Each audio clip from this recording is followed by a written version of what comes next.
Mic check, 1, 2. All right, people, we live, people. I'm pretty sure y'all can hear me now. All right, ladies and gentlemen, welcome back to the show, people. It is I, your host, Gifted Gamer 204, ladies and gentlemen. We back at it again, people, with another banger. Shout outs to everybody out there. Salute to everybody. Hope everybody had an incredible Wednesday. Today is July 30th, 2025, people. We made it. Hopefully everybody's home from work already. They get to kick back and relax and watch the gifted one go to work, ladies and gentlemen. Here we go. Salute to everybody out there. Make sure y'all smashing the like button as y'all come on in. These are facts. You understand? It's facts. Can you smash the like button? It's free. Subscribe to the channel if it's your first time and you do enjoy yourself here. And share out the stream, people. Let everybody know where we at. You understand? Shout outs to everybody out there, man. We're going to give it a couple minutes. Let the room fill in just a little bit if the people decide to show up. And we're going to get the ball rolling in 4 minutes, people. Okay? We usually give this time out. Let the people say what's up. And then we get the ball rolling, all right? We got a cup. We don't have too many topics today. So I hope I don't last too long on tonight's stream, but I do have a couple trailers I want to show y'all to go along with the news, okay, that I'm gonna give y'all tonight. So hopefully it shouldn't take too much of your time. But yeah, man, talk to me, man. We here, we live, people. Yeah, I was just over on Jack Move live stream. Shout out to Jack, man. I was over there vibing and stuff. You know how it is. Not too many gaming news today, people. Not too much gaming news, but we do have some breaking news. I know y'all saw the title, y'all saw the thumbnail. Okay, that information just came out today, a couple hours ago, I want to say. So we're going to take a look at that. And we also got more news on PlayStation. Oh, yes, people. I thought I forgot. We got more news on PlayStation, ladies and gentlemen. This is crazy. Keep it locked, people. Y'all rocking with the gifted one, a.k.a. the Heartbreak Kid. I don't know if you know, but they calling me the Heartbreak Kid out there. So we doing up in here. See what I'm saying? Hands off the merchandise. These are facts, ladies and gentlemen. Keep it locked, people. My brother Michael West is in the building. Y'all understand what I'm saying? I got to drop a bomb for my brother Michael West, man. Oh, yeah. We're going to show that here tonight, Mike. Absolutely. That game is fire, bro. I'm telling you, I played the demo. I got I have the demo up on the channel. The game is fire, bro. I had a great time playing that demo. That's another game I'm looking forward to.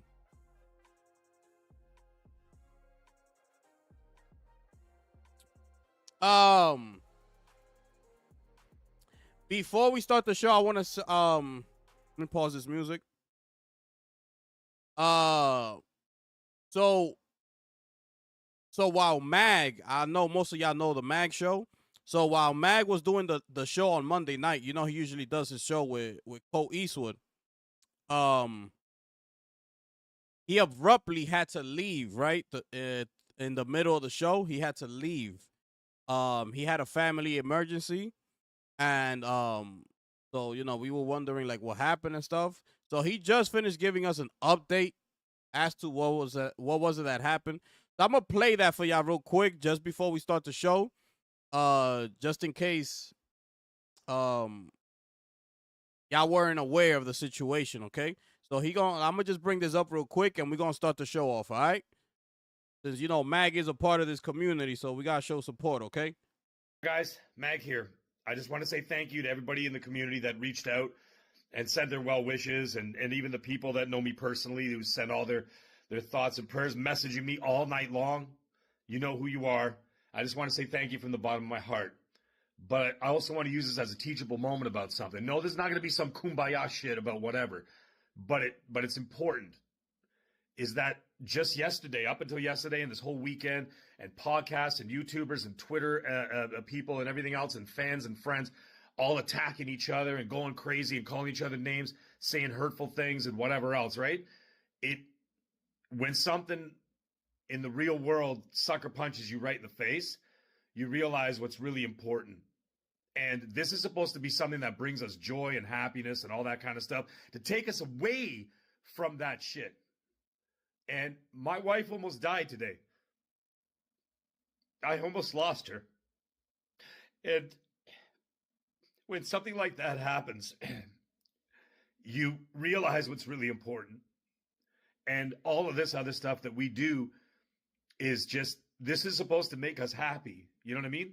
It's supposed to make us happy and bring us joy and all that kind of stuff. And it's great to debate. There's no problem with that. We can debate all day long. You can go on podcasts. We can argue with each other and all that kind of stuff. But at the end of the day, instead of attacking each other, blocking people, doing this, doing that, just, you know what I mean? You see what's actually important. And keep that in perspective, what's actually important. And that's how we should always be. Like I said, it's not supposed to be some kumbaya thing. I'm just trying to put things in perspective, that when, like I said, when reality comes for you sometimes, remember what we're supposed to be doing to take our minds off of that kind of thing. Anyways, I love every last one of you guys. I'm going to need a few weeks, but when I'm back, I'm going to be back stronger and better than ever. And I expect to see you all there. Anyways, I love you guys. Talk to you soon. So there it is. We got to drop a bomb for our brother Mag, man.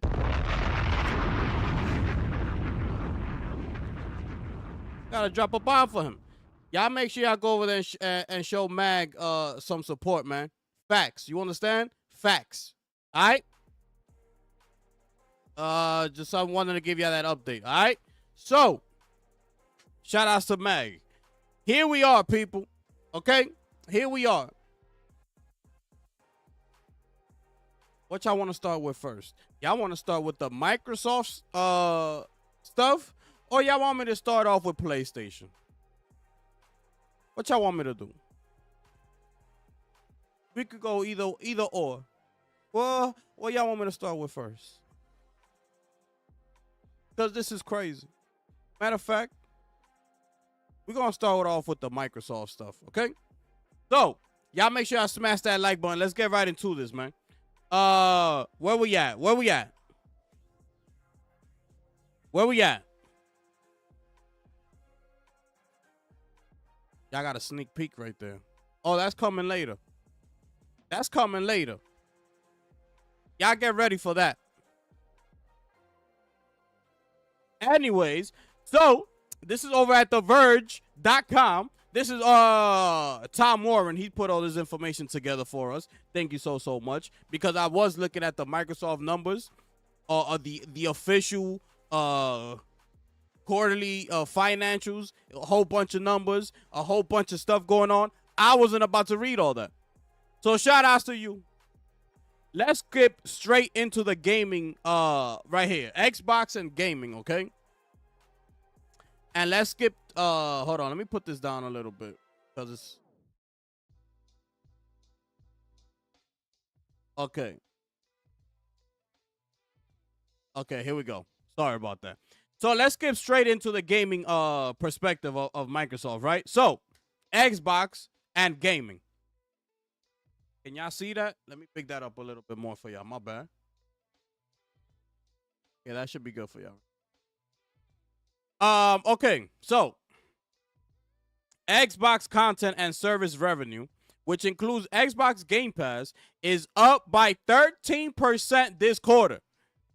Microsoft still isn't revealing any new Game Pass subscriber numbers, though. And the last time we got an update was in February 2024 when Microsoft revealed that there were 34 million subscribers, including Xbox Game Pass Core, previously Xbox Live Gold members. Microsoft has been aggressively pushing ahead with its strategy to bring more previously Xbox exclusive games to PlayStation and Nintendo Switch over the past year. Senua's Saga, Hellblade 2, is arriving on PS5 next month, which is PS5 Pro enhanced and all that. All right, 60 frames, all that. All right, alongside the original Gears of War as a remastered version. I'm not too sure how Gears of War is gonna do, bro, because that game is old, right? But whatever. Microsoft also launched Forza Horizon 5 on PS5 earlier this year, as well as Age of Empires 2 Definitive Edition, Age of Mythology Retold, and Indiana Jones and the Great Circle. While the move to bring more Xbox games to PlayStation might have angered some fans, it has proven to be a successful choice. Pre-orders for Indiana Jones and the Great Circle and Forza Horizon 5 topped Sony's own PlayStation Store earlier this year, and Circana revealed this week that Microsoft has 6 of the top 10 selling games on PlayStation in the recent quarter. Yo, this is crazy. Shouts to my brother Lunchi in the building. Lunchi, what's good, my brother? Quote, we are now the top publisher on both Xbox and PlayStation this quarter, said Nadella on the earnings call today. So wait, this wasn't pre-recorded? This was live? This was an actual earnings call today that was on the phone? This wasn't pre-recorded? Nadella also revealed that Game Pass annual revenue was nearly $5 billion for the first time, and confirms that Microsoft has 500 million monthly active users across gaming platforms and devices. These people, the smartest thing that Xbox did was go multi-platform. Because the strategy that they had for their own ecosystem, it wasn't working. So this was the smartest thing that they did, right? The numbers are actually up now. But let's keep going. Xbox hardware is still struggling though. Xbox hardware revenue is down 22% this quarter, despite a busy period for Game Pass. Microsoft increased the prices of its Xbox consoles and controllers worldwide in May, with the Xbox Series X bumped by $100 to $599.99. Let's keep going. Overall, gaming revenue at Microsoft is up 10% year over year and has increased by $2 billion for the entire fiscal year. Xbox content and services revenue has also increased by 16% for the fiscal year, but Xbox hardware revenue was decreased by 25% in the fiscal year, driven by lower volume of consoles sold. Microsoft's Xbox Everywhere strategy, which I've been covering closely in my Notepad newsletter over the past year, will also include titles for the Nintendo Switch 2. It's possible we might even see one during Nintendo Switch 2 Partner Direct tomorrow. Looking ahead, Microsoft is also heading to the Gamescom show next month, where it will let attendees play with the new Xbox Ally handheld devices. That name always messes me up. A playable demo for the long-awaited Hollow Knight Silksong will also be available for the ROG Xbox Ally handhelds. As well, a couple more surprises at the show from our partners too. In Q1 fiscal 2025, Hood expects Xbox content and services revenue to decline in the mid-single digits, alongside an overall gaming revenue decline in the mid to high single digits. Okay, so that's it right there. Everything else is like Office, Cloud, the Windows and Surface revenue and things like that. So we don't got to get into all that. Okay, we just had to read this here. Okay, so that right there, there's a lot, right? to break. Look at this picture right here. Okay. Okay, you see this picture right here. This is where the gaming division is at. Personal computing, right? It's up. Xbox content is up 13%. Okay, so everything is looking up right now for Xbox. Okay, as far as the gaming division goes. Now you look at the hardware sales. Let me see here. You think about this because you got people like this, right? You got people like this. All this growth in content services, but none of it is making people buy Xbox consoles. Hardware sales are still free falling, right? And it's like you got to ask yourself. You're not saying anything about that. Microsoft knows this. This is what I try to remember when they announced all these the handhelds. And remember, I kept telling y'all, I think they're thinking about doing like a family set of consoles. You're gonna have a console, a handheld, a PC, the hybrid, the mobile phones. They're trying to reach you in all aspects of your life, right? Wherever you at. Okay. This isn't the first time that the hardware has been declining. The hardware been declining.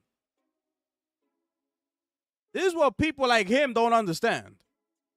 That Xbox hardware been on the decline for a minute now.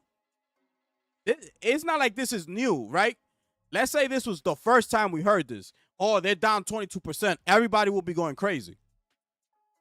But the fact that it's been going down, I want to say as far back as like 6 months ago, the hardware just been on a steady decline. Microsoft knows this. You think they don't know what's going on? They know it. And that's what I said. Even at that, they're still coming out with new hardware. So what is that telling everybody? They don't care if the hardware is not selling. They got enough money. They're going to be fine. I'm telling you, they in this for the long haul. I keep telling you. They're looking at the long game right now. They know they're going to suffer some setbacks. But what's keeping them alive is that Microsoft got the type of money to do it. They have the money to withstand year after year hardware declining. They got the money for that. Okay, they have the money for that.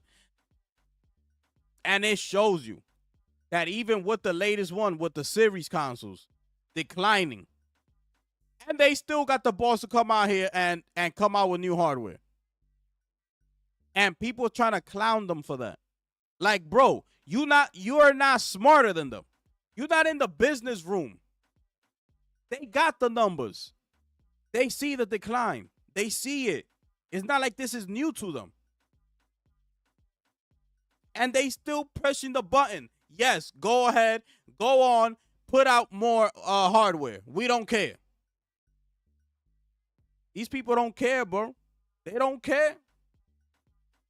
They got the type of money. They're waiting. They're looking out at least 10, 15, 20 years ahead into the future. That's how far these people looking. AI, cloud. They want to be the only gaming service out there when it's all said and done. Right? That's their goal.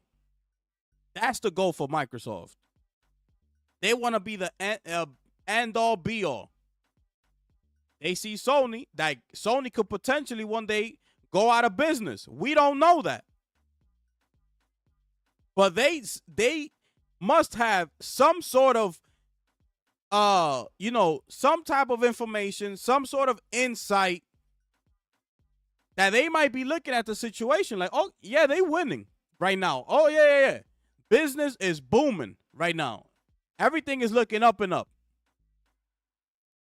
But a couple bad mistakes here, there, another one here, And they know that Sony could potentially go out of business one day if they don't run that business correctly, because their money is not long like Microsoft's money. You've seen all the mistakes that Microsoft has done. Going back to the Xbox One. Right? And they still here. They still bringing out hardware. You see what I'm saying? You go back as far as the Xbox One and you start naming all the mistakes that this company has done. All these trash ass games this company has come out with. Flop after flop. Nothing is on the up. Everything looks bad. Bad for bit. Everything is bad. And yet we are here in 2025 and they're announcing new hardware. Who would have ever thought that, bro? If it wasn't for Microsoft, Xbox will be out of business right now. That's the only reason they still here.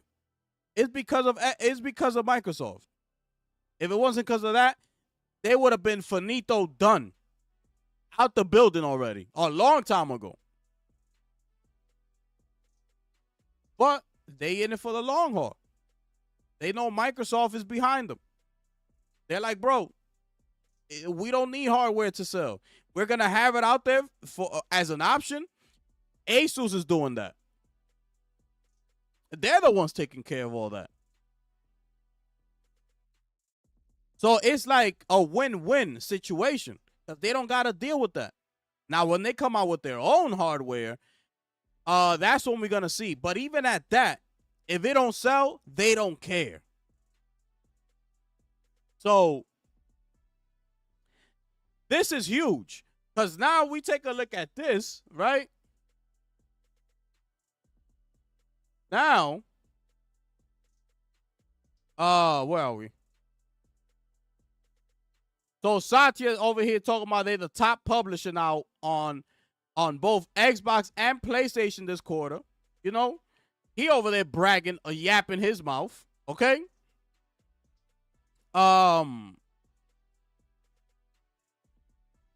Where is it? Where did I put that thing at?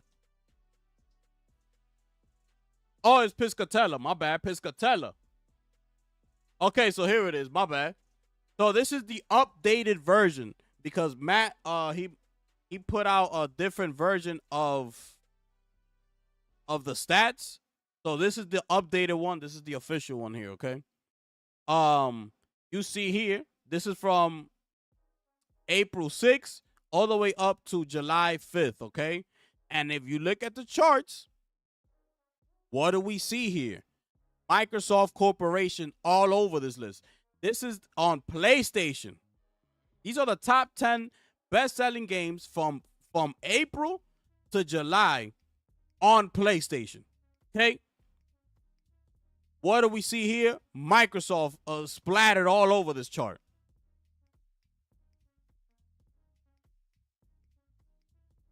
I said, good job, PlayStation gamers. I clapped it up. You guys are doing an incredible job. I cannot believe the amount of bragging that we have done for Death Stranding 2.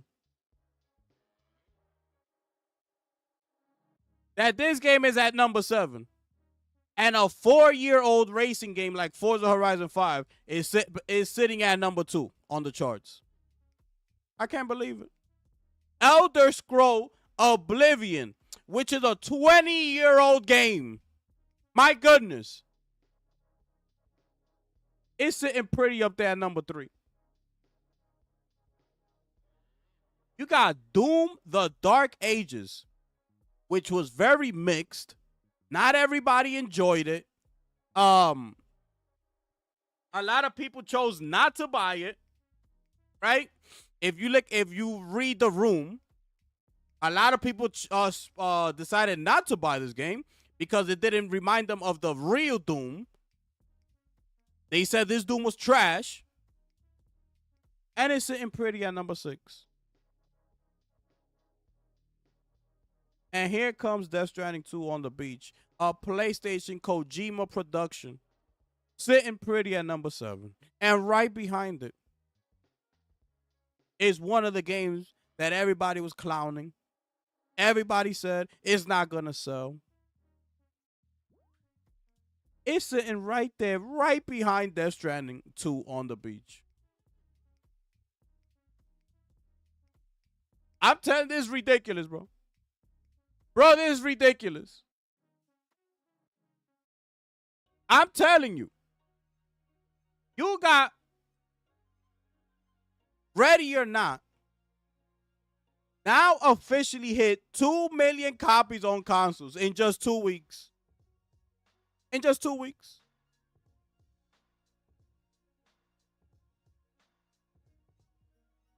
Death Stranding 2, 1 million copies. I don't know where they at right now. This is ridiculous, bro. This is what I'm saying. Like, listen. You got people trying to make fun of the fact, like, oh, that's what publishers are supposed to do. Meanwhile, they got Asus over there working on hardware that if that happens, let's just say that just happens to do good, right? Microsoft is getting money on for those sales. For the ROG Xbox Ally X, Microsoft is getting a cut from that. So let's just say that, you know, that handheld sells 1 million copies or 2 million or something like that. Whatever. That's free money for Microsoft. Asus is the one handling the manufacturing. So if that just happens to start selling like hotcakes, bro, let's say they come out with a hybrid. What if that just starts selling? I'm just saying, just think about it. What if, right? What if it starts selling? Now they're going to have the top 10 games on your platform, and they're going to have a bunch of hardware being produced by third parties such as Asus and them selling as well, and they getting a cut from that as well. I'm just saying.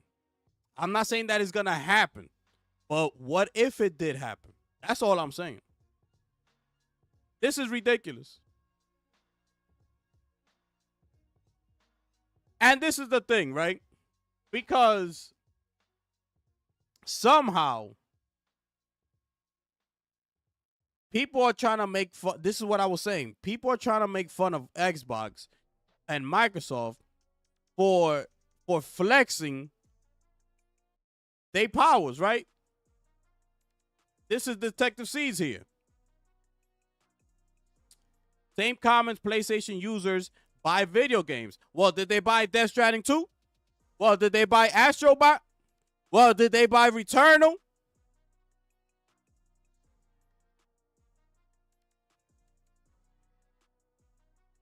And by the way, Ghost of Yote is next. Death Stranding 2, that's a Kojima production. Kojima did his job. You know how much? You know what Kojima's out there doing? Kojima's on a world tour promoting that game. And it only sold 1 million copies out the gate. This guy is on a world tour. Let's see when the numbers come out, how much they sold. Because we haven't heard nothing yet. Those were just the initial numbers when they came out, like first week or something like that. But the man is on a world tour. Ghost of Yote, you haven't heard nothing from it. If you really think about it, we haven't heard nothing from Ghost of Yote. And this is supposed to be the premier title, first party title, to finally come out this year for PlayStation. And we haven't heard nothing. I'm just saying, is that game going to sell 1 million copies first week? I'm having a hard time believing that right now, honestly speaking. But let's see. Okay? Let's see what happens. But anyways, Microsoft is now flexing what they know how to do, which is brag about how much money they got. Okay? Everybody want to brag about PlayStation doing what they do best, which is being good with devs and getting exclusive deals. Remember back in the FTC case, that's what these Xbox was complaining about. That PlayStation's taking away all the games off their platforms by doing all these, what you call it, like third-party timed exclusive deals to keep a lot of certain games away from their platform, and they can't compete. Okay? They can't compete. That's what they said.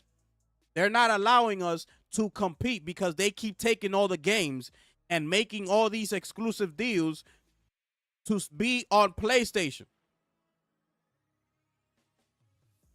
Everybody was bragging about that, right? Even I was bragging about it. I said, yo, that you got to do what you got to do for your company. You got to get these deals done, right? Even I was saying that. You got to service your customers. You got to do what you got to do. Okay. But that's us praising how they move. So you know what Microsoft did? We're going to have to start moving the way we know how to move best. Let's buy everybody up. You want to start talking? You want to start playing fair? You want fair games? That's what you want, fair games? Yo, let me get a ZeniMax. Yo, how much? I don't care. Went up to Bobby Kotick. Yo, what's up? You don't belong in gaming, Satya. I don't care. Did I ask you that, Mr. Bobby? No, but I'm just saying, I don't give a damn. How much you want? So give me $74 billion. Here you go. What you thought I was going to say no? We got money over here. Here you go. Have a nice day. Thank you very much. And here we are today. Fast forward. Look at everything paying off. Now everybody want to complain. Now everybody want to talk like Seeds. Or they should be on there because they bought up the industry. Yup. That's exactly what they did. Yup. And look at the results. PlayStation gamers keep buying up them games. They gonna make that money back somehow. Okay? Just remember that. They gonna make up that money somehow.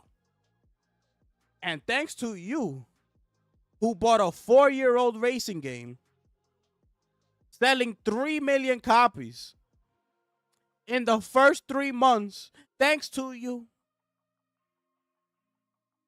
you're helping our cause.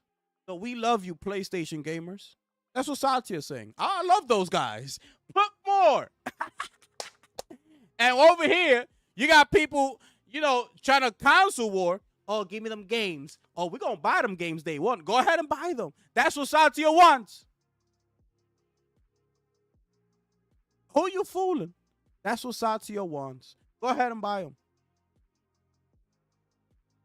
That's why we're putting them there. If we didn't want them there, we wouldn't have put them there. So if that's going to help your little console war, yeah, show them that you bought the game. Yeah, show them. You got Elder Scrolls, a game that's damn near 20 years old, sitting up there at the number 3 spot. You know how ridiculous that sounds, bro?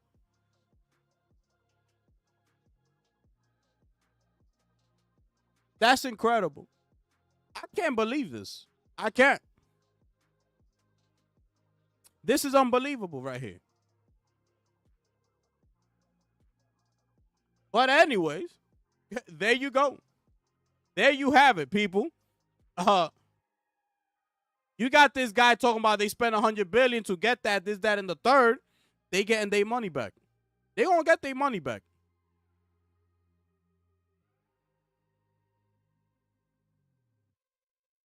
And listen, man, and the thing about the whole job listing with PlayStation, because we're gonna transition our way over to PlayStation, okay? We're gonna transition our way over to PlayStation now because this news just came out, so I don't have that much information about all of this. Just know that is on the up, okay? Think about that.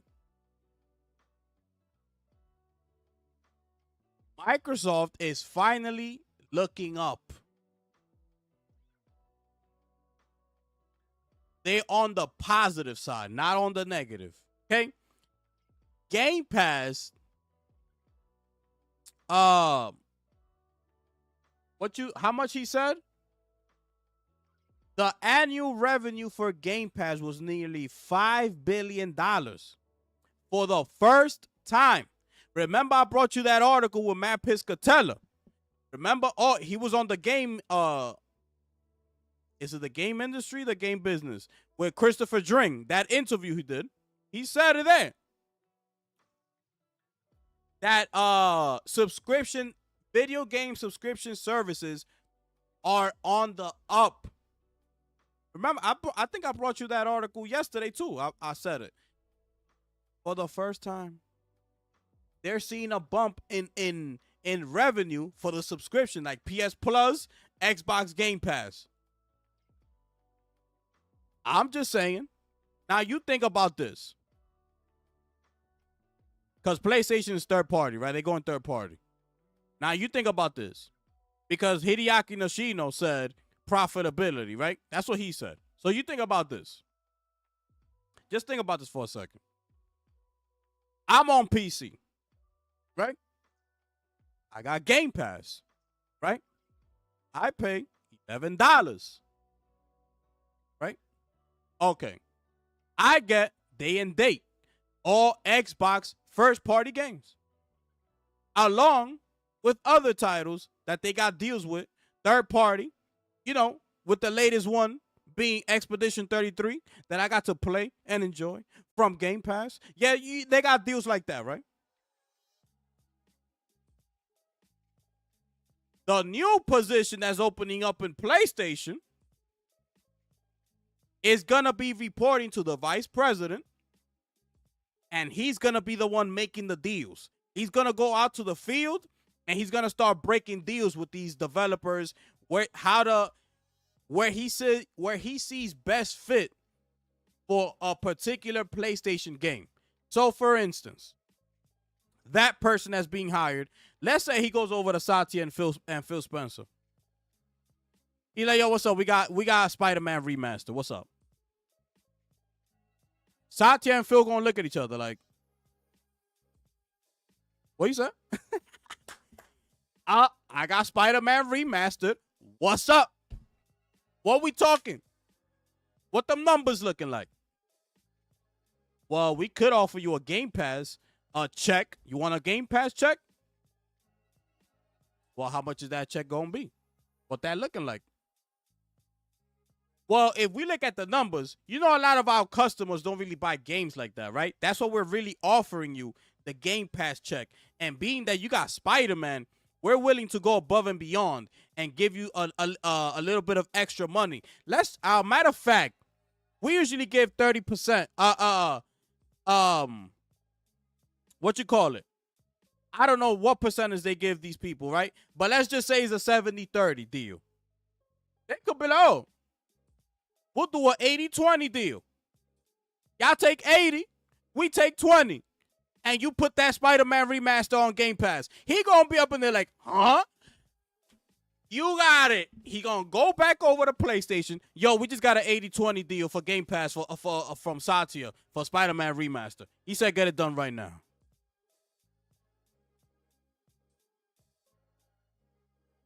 I'm over here on my PC.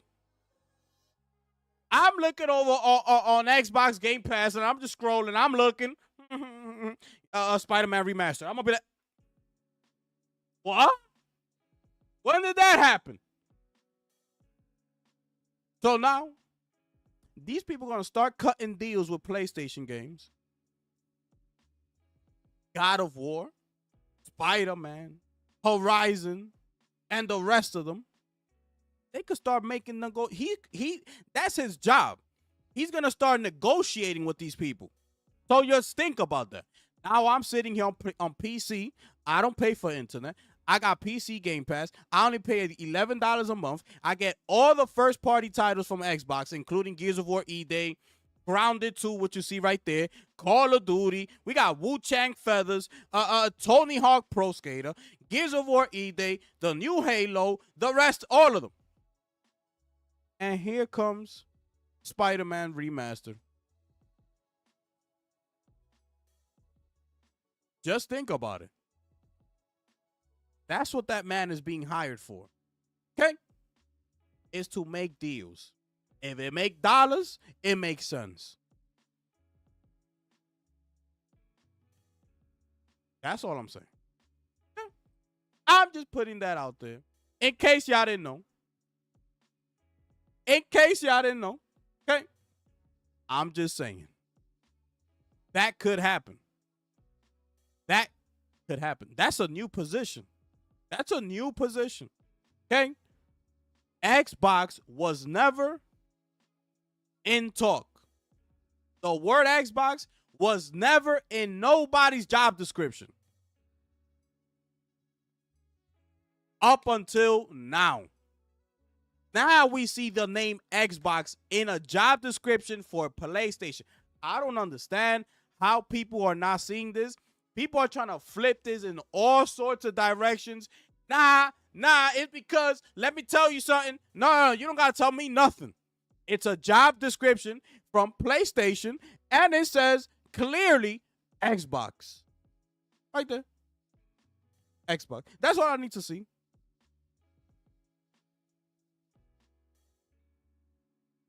Regardless, PlayStation is already multi-platform anyway. They're already third-party anyway. I don't need to get into all that. But anyways, let me show you how pathetic PlayStation is right now. Let me show you. Let me show you. Nah, Lunchi. Look, that boy Alex Cotote. I looked into all that. How come he never put a job? This is the question. You see, because I'm on my stream. Because I would have been asked, and I know I was watching Porter Rocks join last night. I know King Thrash is up there. Shout out to King Thrash. I don't know if he mentioned that the job is old or something like that, right? But anywho, how long has Alex had that job for? I would ask. Since this job is old, right? How long has this man been in this job? 2, if this job is old, then how come he never put a game on Xbox? How come? What was he doing? If this man was getting paid $350,000 and his job was the same job description that's in this one, which includes Steam, Epic, Xbox, mobile, all that, how come we haven't seen a PlayStation game on Xbox up until now? Because if I'm telling you in your job description, yo, this is what you're going to do. You got to find deals for Epic, Steam, Xbox, mobile, all that. Fast forward 3 years later, I don't see one game on Xbox. I say, yo, why you not negotiating with Xbox? What's going on there? Well, what? Not even 3 years. 1 year. The first year. I would have been like, yo, what's up? We don't got nothing on Xbox? That's in your job description. Why you not negotiating with Phil? Why you not taking Phil out to lunch or dinner or something? Having talks, negotiating. That's what we paying you to do. Why you haven't done it? That position is not new, because if that was Alex's job, we would have been seeing a game from PlayStation on Xbox a long time ago. If that was his job, a long time ago, bro. The whole time it's been a PC strategy. That's why everybody's so confused, because everything that comes out of Hermen Hulst's mouth is PC strategy. That's all he was saying. Especially in that one in 2020 where he had that earpiece, all multi-plat PC. All you heard was PC. So that must have been Alex's job. Negotiate the PC strategy. Xbox was never in the job description. So let's just say, okay, that position is old already. Okay, so guess what? They took that position and they added Xbox now to it. Okay, so let's leave it there.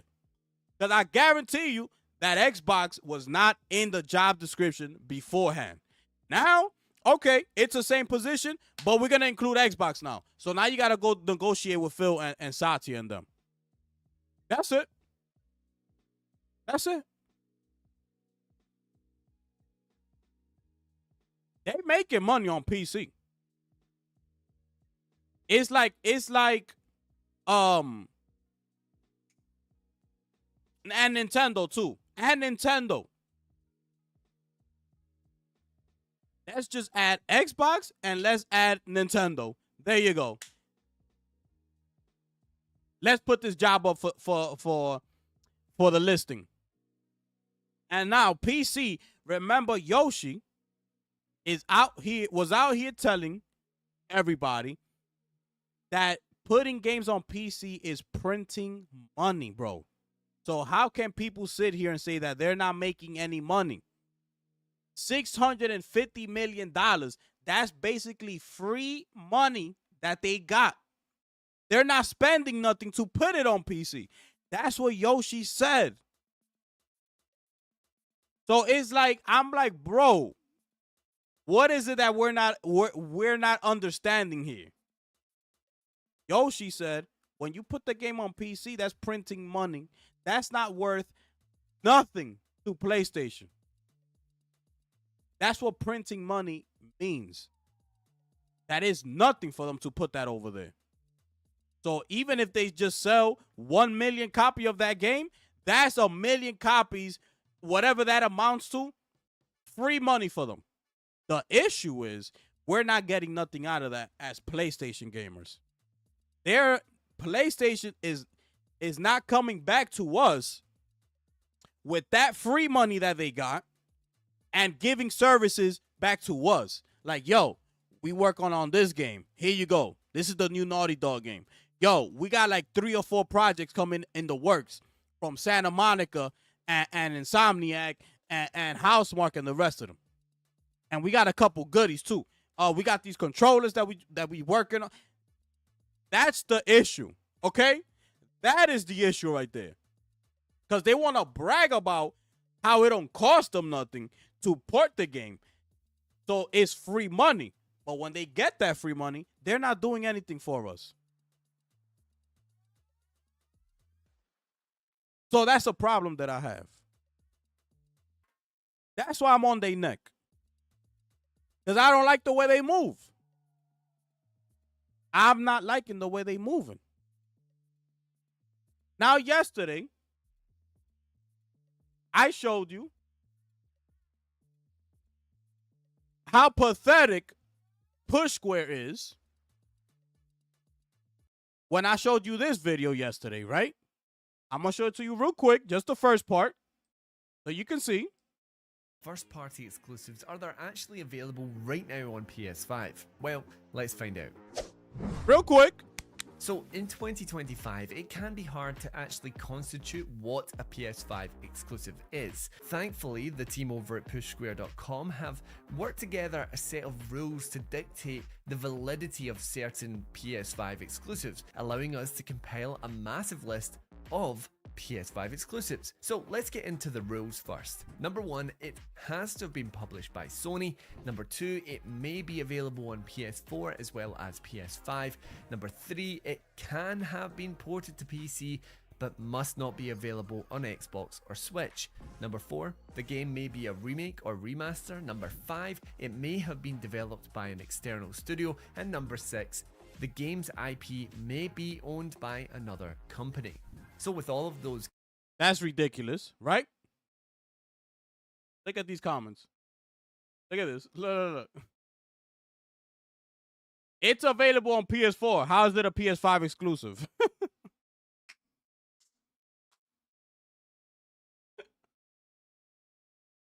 So basically half of them are remasters and remakes.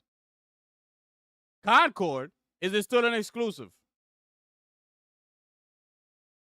More than half of them on this list doesn't even count. Are you for real? Okay, now, this is a new video I found. We're going to take a look at this. IGN puts it out. This came out today, okay? 11 hours ago. They're telling us, check this out. Check this out. The state of every PlayStation studio. Now, kick back and relax as we go over these PlayStation studios and see what they got coming up with. Let's take a look at this real quick, okay? We're over halfway through 2025 already, which means it's time to check in on all of Sony's PlayStation studios to see what they're making and what games are coming to your PS5 in the months and years to come. While the console has received some great exclusives in 2025, including the critically acclaimed Death Stranding 2, none of Sony's first-party studios have released a game this calendar year, aside from the annual inevitability that is MLB The Show. So surely that means plenty of PlayStation studios have games coming out soon, or at the very least have secrets up their sleeves, right? Well, that's exactly what we're going to take a look at here. What are the developers behind PlayStation's highly respected library up to now, and how long will it be before we get to both see and play their projects? So let's dig into what each studio is doing, and when we can realistically expect to see new games from them.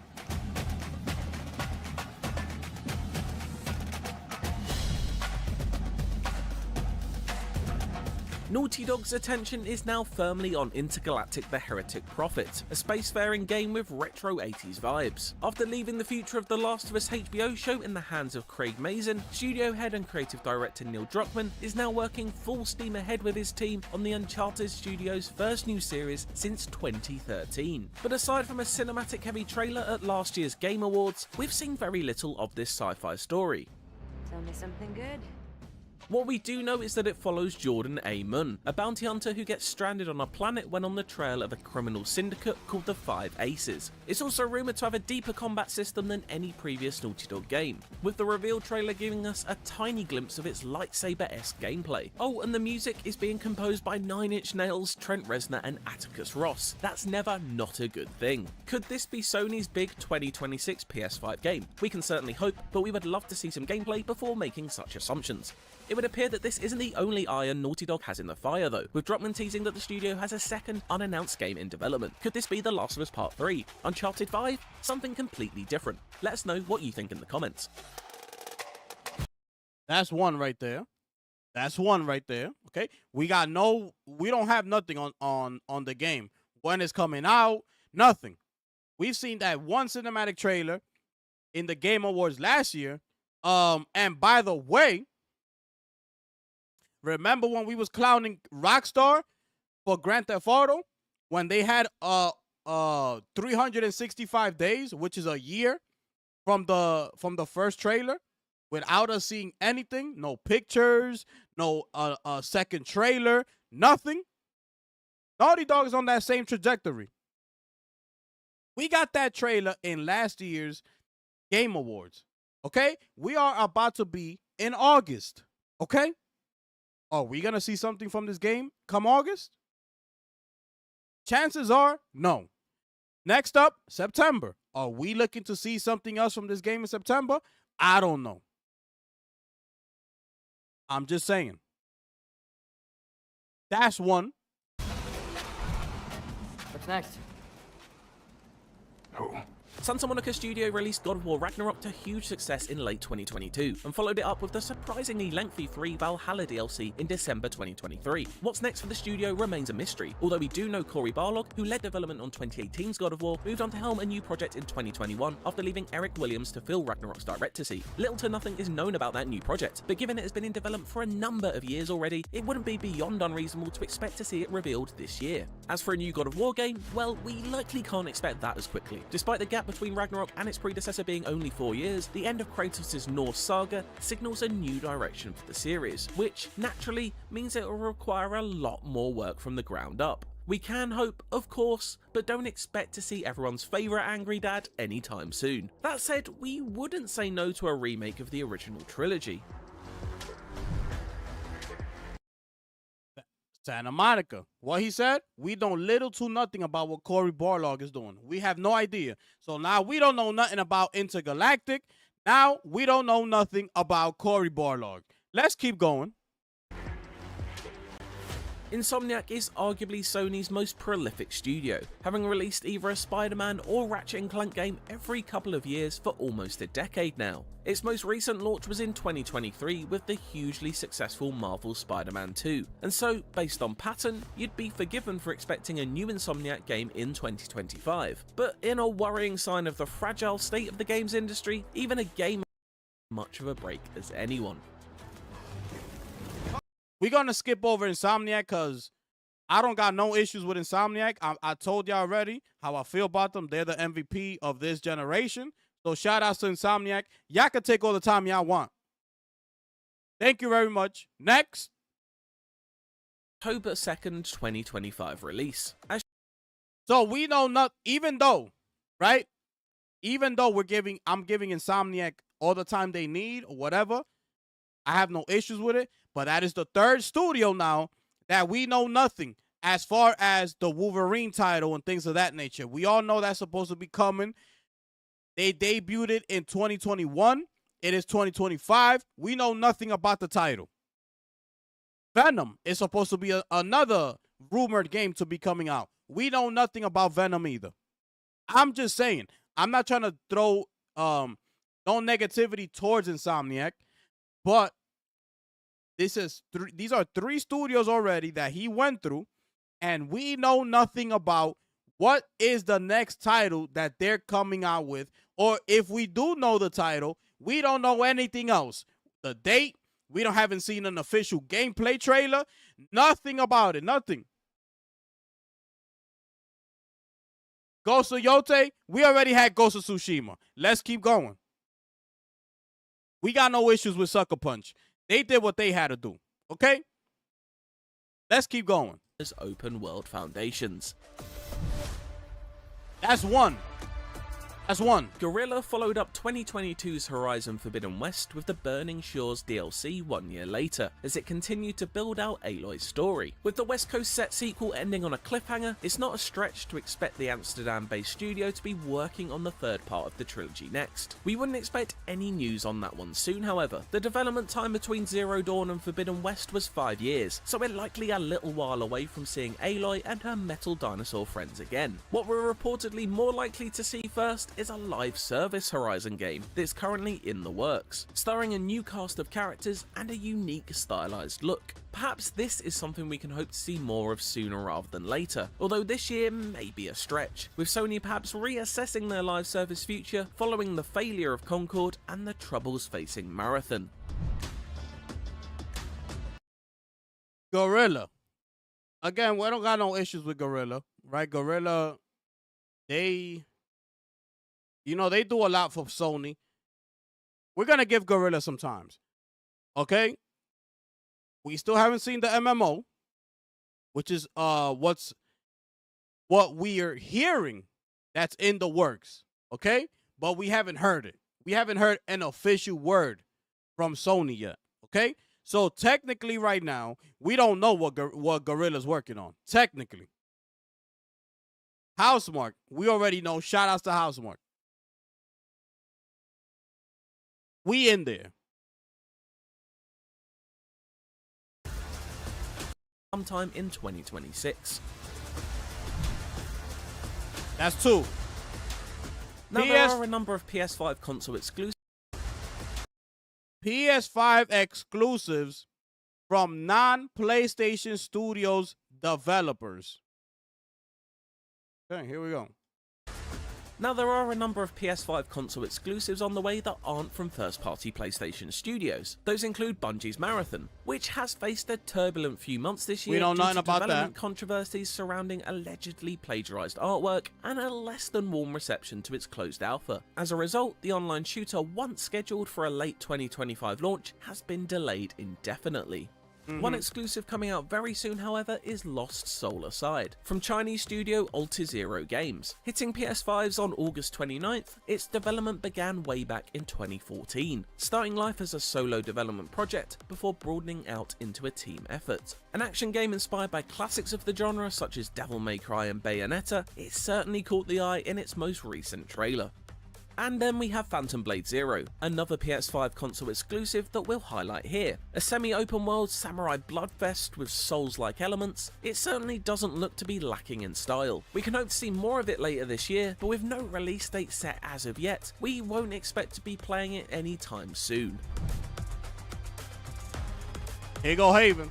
Originally due for release this year, Haven Studios' multiplayer shooter Fair Games is now expected in the spring of 2026. It's not been smooth sailing for another of Sony's planned live service offerings, with Jade Raymond, who only founded the studio in 2021, leaving the project earlier this year.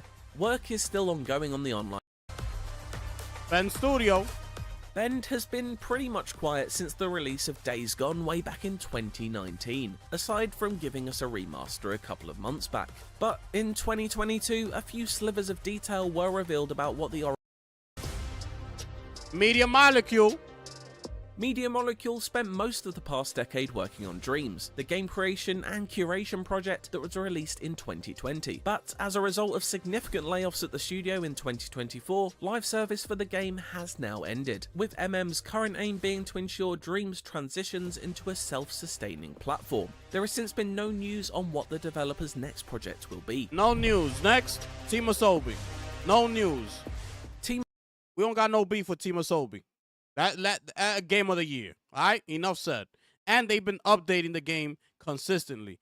So we got, so far, that we know for sure is Sucker Punch, Housemarque, and which one else? And that's it. Sucker Punch and Housemarque, which we know definitely what they're coming out with. Housemarque, Saros, Sucker Punch, Ghost of Yote. We don't know anything else about the rest of the studios. And if we do, we have no information as to what it is, when it's coming, nothing. No trailer, nothing. Team Asobi. We don't know what their next game is, but we giving them a pass because they did their thing. You understand what I'm saying? Blue Point Games, here we go. those colourful levels. Following the success of both the Shadow of the Colossus and Demon's Souls remakes, Sony acquired Bluepoint Games as a first-party studio in 2021. We don't know what its first project since joining the PlayStation Studios family is though, but we do know that the developer has expressed its desire to create an original game, rather than reimagining another classic. Perhaps we could see a reveal soon, but seeing as Sony confirmed that a live service game, which was reportedly set in the God of War universe, was cancelled at the studio earlier this year, it seems unlikely.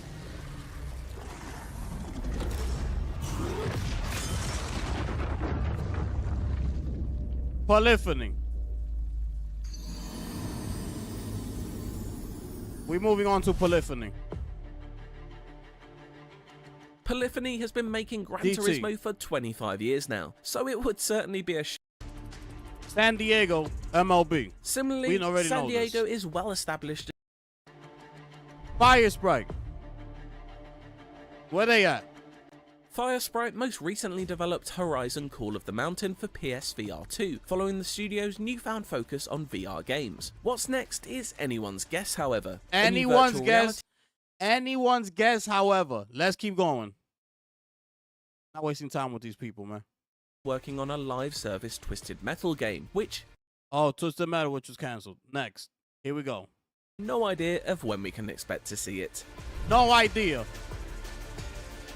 Team LFG. Formed earlier this year as part of PlayStation Studios, Team LFG was spun out of Bungie to create a new team-based action game that draws inspiration from fighting games, platformers, MOBAs, life sims, and frog-type games. As to what a frog-type game is, your guess is as good as ours, but the project has been described as letting players inhabit a light-hearted, comedic world set in a brand new mythic science fantasy universe. So we aren't expecting to hear more anytime soon. Anytime soon. Another new Dark PlayStation Outlaw. studio for 2025, Dark Outlaw Games, is led by Call of Duty veteran Jason Blundell. Very little else is known about this team or what they're working on though. Very little. Next. And that is everything we know about upcoming. And that is everything we know about all PlayStation 5, PlayStation Studios so far. Can we drop a bomb for IGN?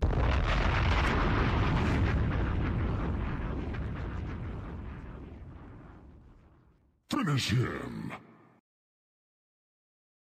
By the way, I already did this list. I already broke this down to y'all. Studio by studio. A couple streams ago, like a few streams ago. I went through every single studio in PlayStation and I told you what they had and what they allegedly were supposed to be working on. I already went through the whole list.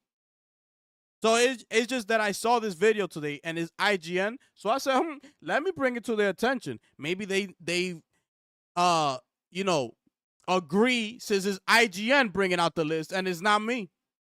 So let me bring it to their attention. This came out today. We know nothing. What did we learn in this video? What did we learn?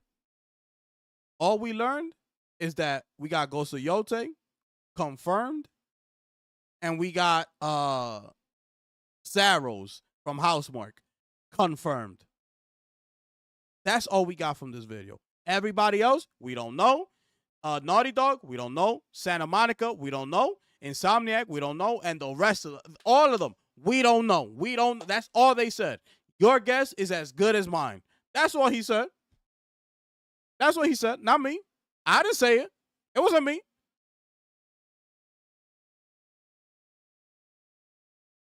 Absolutely disgusting. Fast forward. These people out here emailing PlayStation to go against the multi-platform thing, job listing that they put up. PlayStation decided to email these people back. Okay. Let me show you what PlayStation said. Okay. So,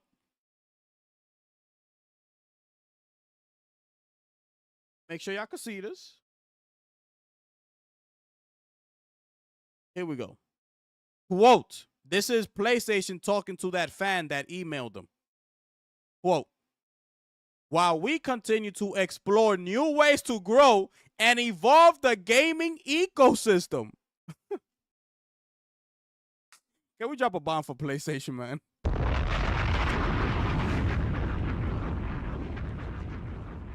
Finish him. I don't get it, bro. We are committed to preserving the unique identity that PlayStation represents, Sony wrote.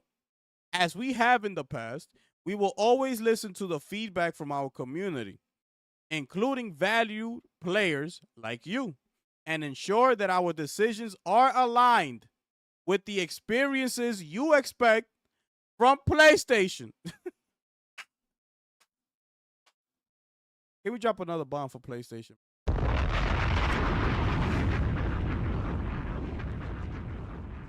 Finish him. You know what they telling him right there? Shut your damn mouth and get the hell up out of here. This is a courteous email that we're giving to you. By the way, okay? We're being courteous because we don't have to write this email. While we continue to explore the new ways to grow and evolve, okay?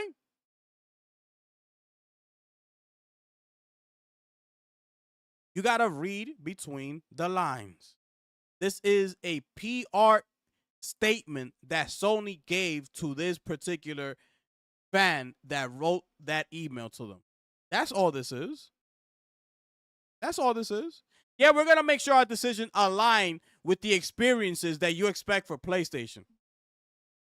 Yeah, you still going to be getting them AAA first-party bangers. That's what they saying. Yeah, you still going to be getting these DualSense controllers, these Flex fighting sticks that we recently announced. You still going to be receiving all this. But we still got to be focusing on growing and evolving the ecosystem at the same time. So, yeah, you're going to be getting all that. But these people are going to be getting that too. You see what I'm saying? So we all win. We all happy. That's what Sony's telling them. Basically, you got to read between the lines. They don't say here about, I'm sorry you feel that way, because that would have been a more personal email. That would have meant that somebody from Sony actually took the time out and wrote back in that email. Look, I'm sorry you feeling this way towards the company. This is not how we want to see our customers. You know, we go leaps and bounds to make sure our customers are, are treated the way they expected to be treated as valued customers of PlayStation, especially those who's been around since PlayStation 1 for 30 years. We're still focusing on doing what's right for you. We're trying to be here committed to this console only. With these big first-party titles, exclusive on PlayStation only. You don't see none of that. What you see is a PR statement that they wrote to that person.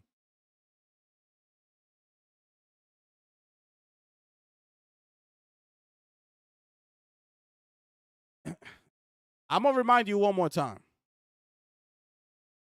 Let me tell you the difference from how Xbox did it and how Sony did it. This is the difference, okay? Satya Nadella and Phil Spencer had balls to come out here and let it be known. There are no red lines. We going multi-platform. Yeah, y'all upset. I know it. But this is the way we're trying to move this company. We're trying to go like this. This is our vision. No red lines. Thou shalt not. Remember that? That's my favorite line from Phil Spencer. Thou shalt not. Okay? Everybody was upset, but guess what? They told it to them. They told it to them like it is. Listen, y'all gonna be upset, but this is what we're doing. Take it or leave it. Sony, on the other hand, doesn't say a word to anybody. Nothing. No showcase, no blog post, no damn YouTube channel, little 2-3 minute video with Herman Host. Who else? Hideaki Nishino in the fireside chat didn't mention anything. Herman Host didn't mention anything. The lady that I forgot her name didn't mention anything. Who else? Who else is up in here? Hiroki Totoki sitting up in there talking about, yep, don't tell them nothing. We trying to go up in here and get all the monies. That's the difference. Like a thief in the night, you put Helldivers 2 on Xbox. Took everybody by surprise.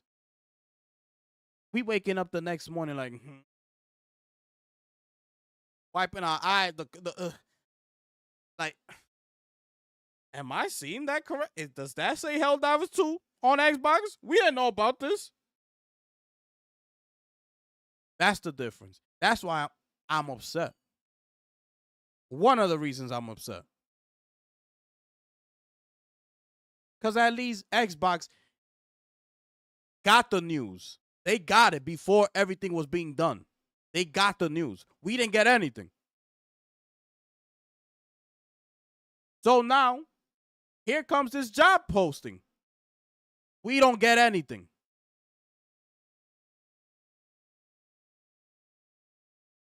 Why you think you really haven't seen people like the one that's coping hard body right now that I've lost a whole tremendous respect for is Reforge. Reforge is out here like he worked for the company. He's trying to defend the company like he worked for them. Like, real talk. You're like, well, what? It says Xbox. Can you explain that, please? Why is Xbox sitting up there?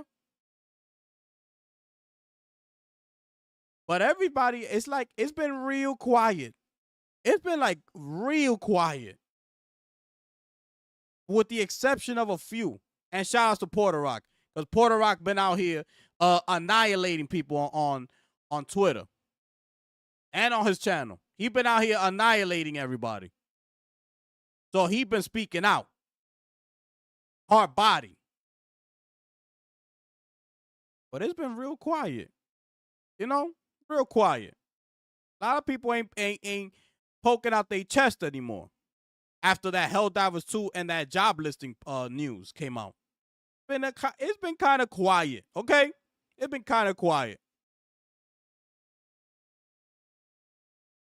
You know why? Because nobody had a chance to prepare for what was coming. Sony just did it. Deal with it. That's the difference. You see what I'm saying? Xbox community, they had time to prepare. They're like, we see what's coming. They prepared. They got they whatever it is that what they were gonna say. You know, we got this is the direction we heading. Boom, boom, boom. Sony PlayStation gamers, they had no time to prepare for nothing. We all got the news at the same time. Boom, boom, boom. You got Detective C's out there talking about, well, if I don't ask for information, I'm not gonna get it. Well, duh. But you said that you had close connections within PlayStation. I guess they ain't that close.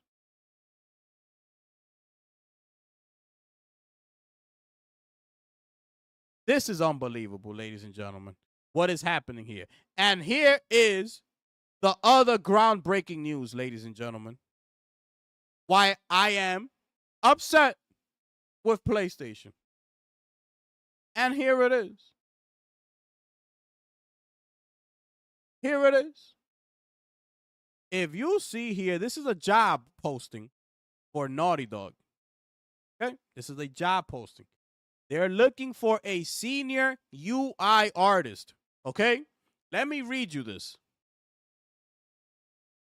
Who thrives on crafting UI that's functional, minimal, and deeply integrated into our game's narrative. You'll take ownership of the visual identity of our user interface, setting the bar for polish, clarity, and immersive design. You'll develop a robust UI art Bible, design and animate complete HUD and menus, and deliver clear, context-rich mockups that communicate exactly how the UI supports gameplay. This is a role for someone who actively seeks out the information they need, collaborating directly with design, art, and engineering to turn ideas into elegant, practical solutions that enhance the player experience from start to finish. And here is the description. What you will do. 1. Build and maintain a comprehensive UI art Bible that defines style, visual language, and standard processes for all user interface elements across the project. 2. Design, illustrate, and animate high-fidelity HUD and menus that feel integrated into a mature cassette futurism sci-fi setting. 3. Deliver polished, context-rich mockups and motion prototypes that show the HUD and menus work moment to moment in-game. Proactively gather design requirements and creative direction across disciplines, ensuring UI design decisions are advised, intentional, and aligned with the gameplay needs. Work closely with external teams in different time zones, helping manage tasking and clearly communicating visual direction to ensure consistently quality and alignment with our in-house standard. Partner with UX, game design, art direction, and engineering to ensure usability, readability, and flawless in-engine implementation. Champion best practices for maintaining clarity and consistency across platforms and screen sizes. Contribute to pipeline development and cross-team workflows to ensure efficient production and iteration. Help mentor other artists and maintain a high bar for quality within the team. You don't understand what I'm pissed right now? Because you telling me you this far into this game and you still don't got a UI system?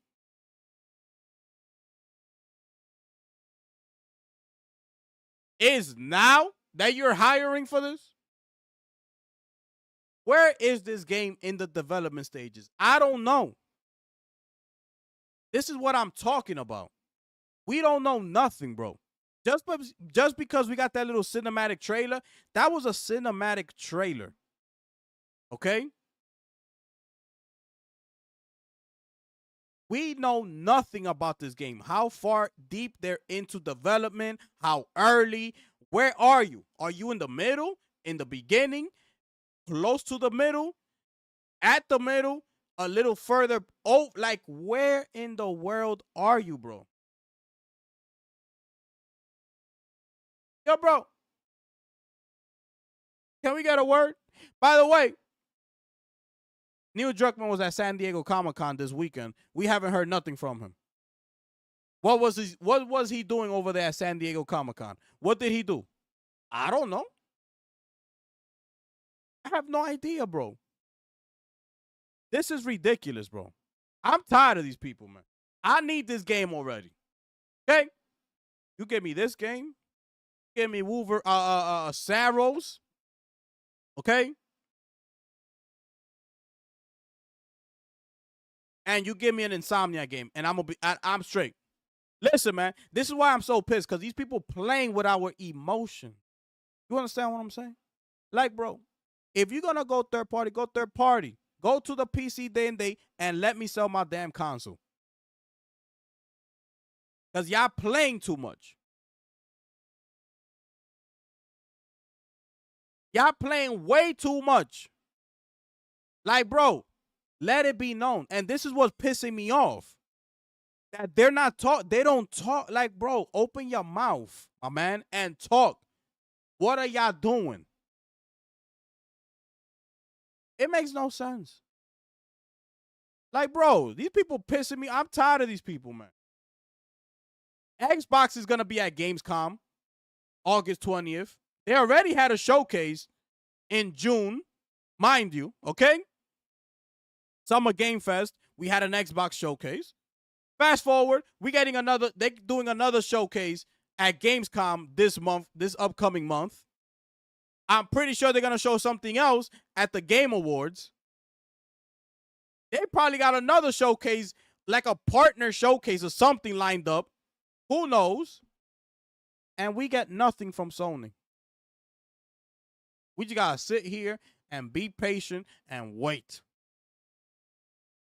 We got one game from PlayStation Studios this year, which is Ghost of Yotei. You don't got a problem with that? We got one game from PlayStation Studio last year, which was Astro Bot. You don't got a problem with that? We got one game the year before that, which is Spider-Man 2 from PlayStation. You don't got a problem with that? We got one game the last year before that. Actually, we got two, but those two games were cross-generation, PS4 and PS5, God of War Ragnarok, and Horizon Forbidden West. You don't got a problem with that? I thought we moved on to PS5. You want to play that new God of War Ragnarok, you better move your ass on up to PS5. I'm sorry.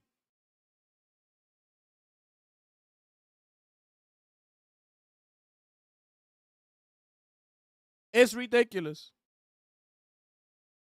I'm tired of these second, third party. I want first party. This is the reason we say that we buy these consoles. I want first party. You can no longer flex your Square Enix Final Fantasy because that's leaving the house. They out the door. Arrowhead is out the door. Nobody want Konami's probably next. You know, Konami's working on their new Silent Hill F and Silent Hill remake for the first one. They probably out the door. So those second party games, slowly but surely. Shift Up is working on another game. Who knows? They're fully funding their game. Who knows what they're going to do?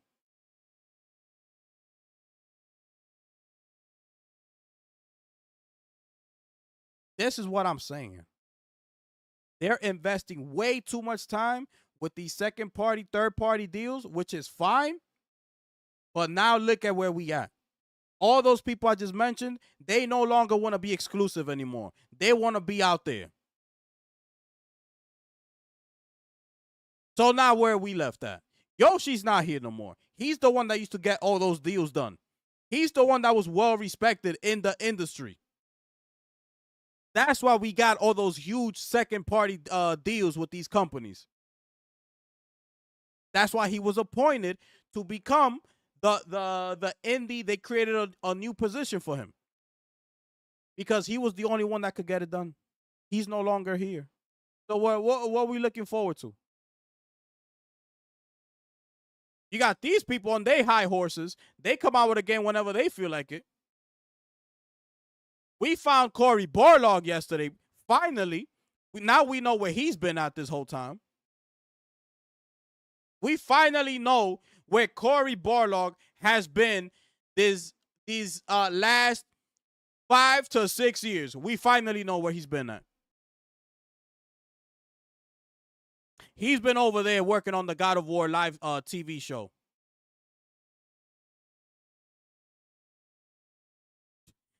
Neil Druckmann is just coming back to work on Intergalactic again after he spent 2 seasons over there at HBO Max working on The Last of Us. It's ridiculous, bro. It's ridiculous. I just showed you a YouTube video with IGN showing you what every single PlayStation studio is doing. And what information did we get from that video? Nothing. We got nothing. They showed us absolutely nothing.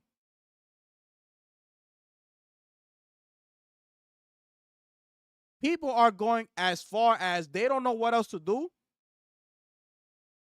that they are impressed that the last day to play, the one first-party studio to show up was XDev. That's how people, that's the lengths people are willing to go to say, oh, that's a PlayStation studio.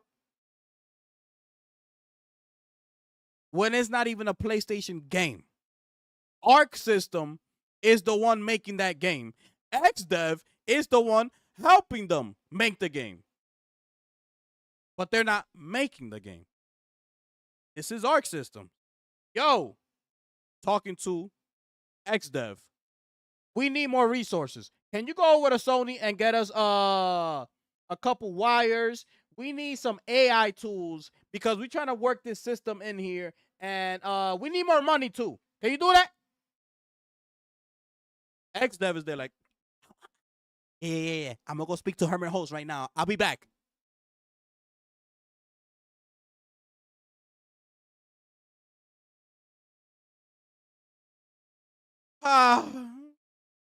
This is ridiculous. Let's move on, okay? Let me move on because we got to start getting the ball rolling a little bit.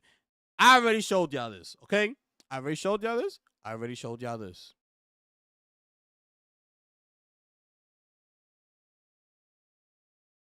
Tomorrow is officially announced. Tomorrow's the Nintendo Direct. It is a partner showcase. So everybody's putting their predictions out there. Okay, we're going to see a lot of third party, not first party. Okay, that is what tomorrow is for. Don't expect, a new Mario game to be announced and things like that. Okay, it's a partner showcase, so expect maybe Xbox, maybe PlayStation. Who knows? Let's see. It's at 9 o'clock in the morning. I don't know if I'm gonna stream this. Okay, I'll probably go on live later because later we have the multiplayer reveal for Battlefield. So I'm not gonna stream twice. I'm not gonna do this and then do that one. I might just come for the Battlefield, and once that's done, then we'll take a look at what they showed in Nintendo. All right. So that's what we're gonna do. That's tomorrow. Battlefield. EA. Okay, so this is what EA had to say. They're saying that they're going all in on Battlefield 6. They're trying to build it out as a platform. This is what they had to say. Quote, as with how we've thought about marketing the product, we're going to get right behind it. We're all in as a company on it. You may have seen the release trailer just a week or so ago. That was very well received. Of course, it's just a release trailer. Most of our gamers are sitting there waiting for the big reveal that comes in a couple of days, okay? And he's talking about tomorrow. Let me see. Another quote. Wilson says, okay, this is Andrew Wilson again. Quote, hundreds of creators and influencers will be playing and streaming the game, providing a first proper look at the true scale of what we've been building and get sneak peeks at what's to come. Where is it that he talks about going on as a platform? Okay, he says here also as well. He talks up the company's big push behind the upcoming FPS, saying it's investing more behind this Battlefield than any Battlefield product before it. He says Battlefield Studios, a collective name for development teams, DICE, Criterion, Motive, and Ripple Effect, is building out Battlefield as a platform this time around. So they are going big on this game. All the chips are in. They're all in. If you play poker, I'm all in. That's what they're doing with Battlefield 6, okay? So, that's why he said, remember, he came out like a couple months ago and said that that he expects to have like 100 million players, like concurrent players or something like that, which is crazy. But they're looking at Battlefield 6 to be huge, and they want it to be its own platform, like its own thing, like a Minecraft, like a World of Warcraft, like something like that. That's what he's looking at Battlefield, okay? Whether that's going to happen, we're going to have to wait and find out. Also, he spoke about real quick about the pricing. They asked him about the whole $80 thing, and he says that there's no need for that. He's good on keeping his games priced at where they at. If he sees a game that needs to be $40, he's going to put it. If he sees it that it needs to be $60, he'll do it. If it needs to be whatever, like whatever. But the standard is going to be the standard. Nothing is changing when it comes to pricing on their games. So expect Battlefield to be whatever, like $70 or whatever they're going to price it at, okay? Not $80 for the standard. Let's keep moving. What's this? Oh, no, I got nothing here. Okay. So that's it for those articles. I want to take a look at a couple of trailers I'm going to show y'all, okay? This one is Marvel Cosmic Invasion. They just announced Silver Surfer and Beta Ray Bill character, okay? So they got 2 new characters for this game. Let me see. I'm going to get to y'all in a minute, okay? Let me just show y'all this, and then I'll look back to see what y'all was saying. But I'm trying to just get this rolling, all right? So here we go. This is the first one here. Let me show y'all this.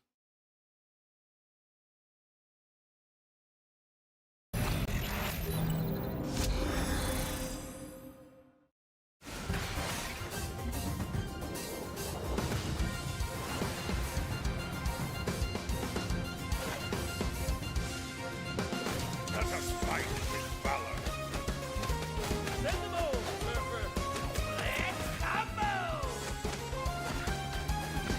Yield. Silver Strike. Go get him, Bill. Thunderburst. Void Strike. Meteor Spin. Cosmic Shockwave.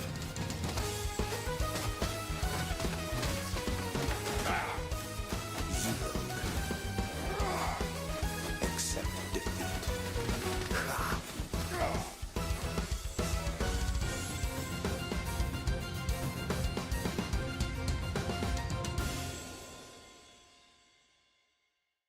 Okay, so that's that one. Let's keep going here. I was gonna show you this, but I'm not gonna show you this right now.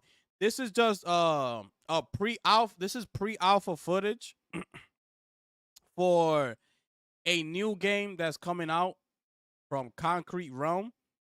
It's called Ends. It's kind of like a GTA style based out of London.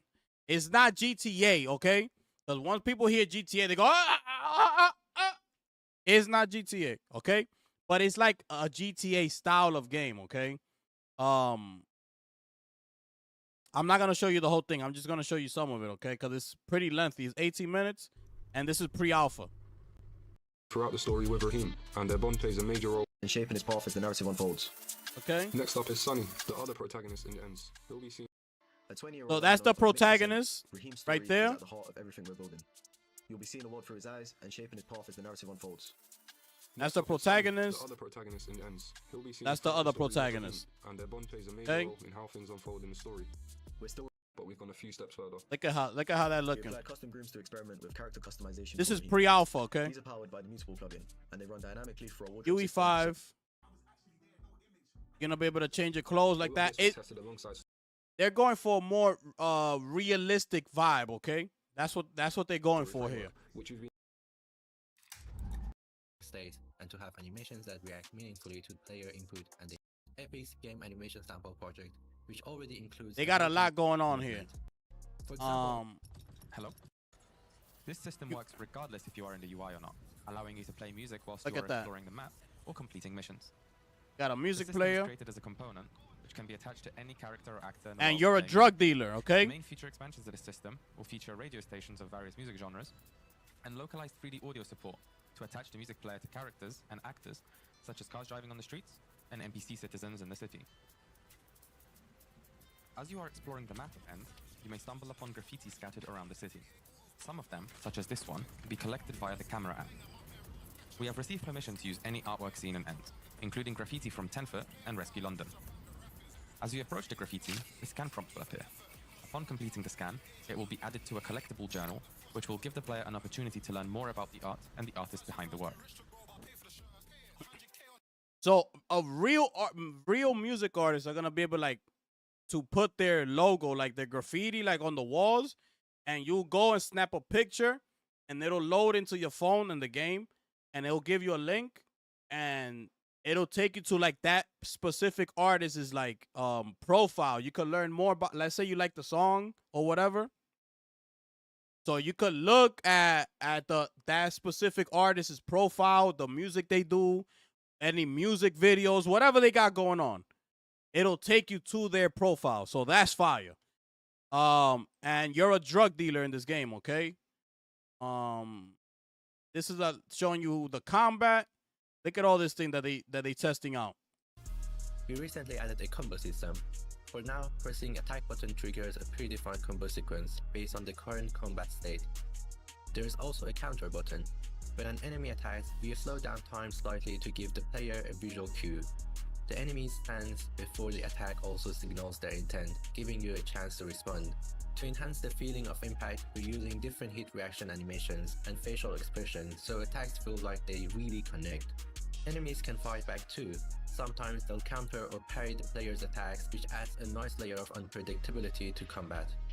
We also implemented finisher animations with camera movement to really emphasize those cinematic moves. And as for visuals, what you're seeing now, like blood effects, is just placeholder. We're planning to revamp all of it. One thing we're especially excited about is adding small details like blood getting on players' skin or clothes. So yeah, the combat is still evolving, but we're starting to see the pieces come. So they're gonna add blood to it, they're going for a more realistic vibe, okay? This is where they're talking about the AIs and the NPCs. What is this here? This is over there in your neck of the woods, Mike. This is over there in London. Look, drug dealing right here. You're a drug dealer. You can recognize vehicles around them. Right here, drug dealing. The Messages app is the mission log events, where players can keep track of current mission and previously completed missions. Sonny wants us to find a brick of hash that he has dropped during the chase. As we pick up the brick, the mission log gets updated with the next steps. We are currently utilizing Story Framework for the task functionality, as well as NPC dialogue for the drug deal itself. It allows us to easily track mission progress and save completed missions in between play sessions. The UI is created using Unreal Engine's widget blueprints, which allow us to quickly prototype and iterate on design wireframes and create robust and detailed UI. It also enables us to create widget animations, which we are utilizing for animating the phone. The drug deal mechanic is one of the many side activities that players can do in Ends. As they accept a drug deal, a waypoint will guide them to the location of the NPC that has requested the drug delivery. This waypoint system is a temporary solution to guide the player to the mission location. This will be reworked and implemented as part of the map app later. Walking up. Yeah, so they're gonna rework all that and all that stuff, okay? So this is the first vlog that they got. I'll put this in the chat just in case y'all want to look at the whole thing yourselves. So this is vlog number 1, okay? So we're gonna keep an eye on this game. We're gonna keep an eye out for this game as it progresses. I want to keep an eye on it and follow it and see how it comes along, okay? It's called Ends. So yeah, this thing just came out a day ago. So let's keep going here. All right. Now that's all. This is all pre-alpha. They're just showing you how things work, you know, things like that. But all that's gonna be revamped and reworked. I showed you this. Okay, so we got a new Call of Duty Zombies Season 5. For you zombie players out there, let's show you this. This is new, just came out.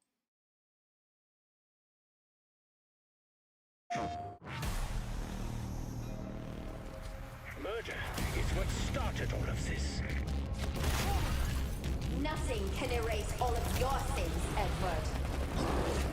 Let's see what you're good for. Visual on portal. Do something, Maya.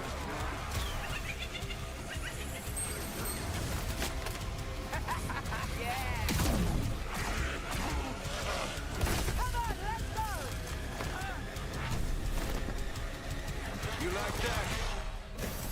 My wife and child, surely their lives count for more than a machine's. Be advised, local gravity levels are falling. Flanking you!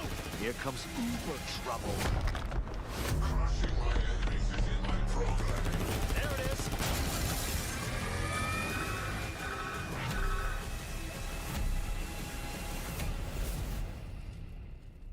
August 7th. PlayStation. There it is. I hope Battlefield is fire. Yeah, everybody, bro. Listen. Everybody's on that boat.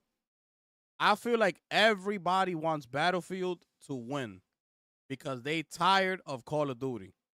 So I feel like everybody is getting behind Battlefield just for that reason alone.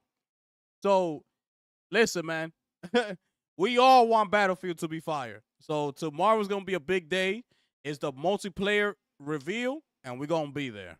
All right? I'm going to show you this quick little indie game real quick. It's like 50 seconds. Maybe some of y'all like it. I just wanted to bring it to your attention, okay? It's called Plushes, okay? These creatures came to us from another world. Plushes are terrorizing the city, and the leader of the plush fighters has not been seen for several days. Search services are taking all necessary measures. Who will protect the city now? Who are they? A threat or peaceful neighbors? Only the plush fighters can hold them back. But with the disappearance of hero number 1, the situation has become much worse.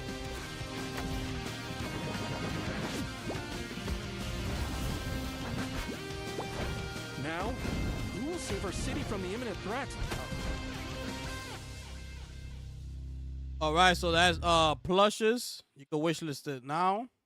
Okay, that's on Steam. Borderlands 4 came out with another trailer today.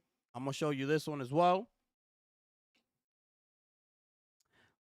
Yeah, maybe my daughter will like it probably, yeah.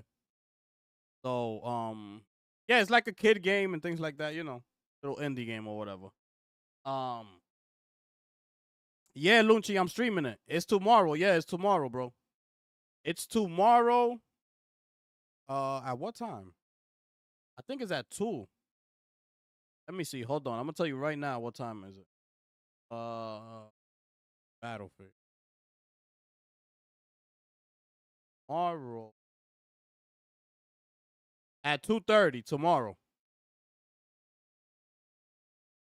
I got the notification on. So yeah, 2:30 tomorrow. Eastern, yeah, Eastern. 2:30. So we in there tomorrow.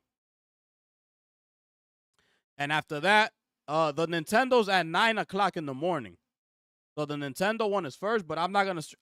I'ma just do that after we done with the Battlefield. We'll go over to Nintendo and we'll check out what they showed. Okay. All right. So let me show you this. Actually, let me skip because this is like a little story trailer, and it's just like a lot of talking and things like that. Let me go to when he starts going crazy. I believe it's like right here.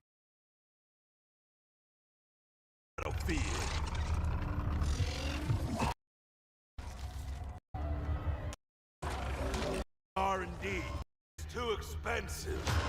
What? The board has decided to reduce our overhead in R&D. What's the most expensive part of soldiers? Keeping them alive. The dead frame enables exoskeleton-fitted soldiers to fight even after they perish on the battlefield.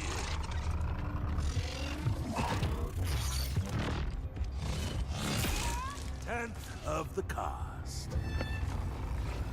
Come quietly, DF-191.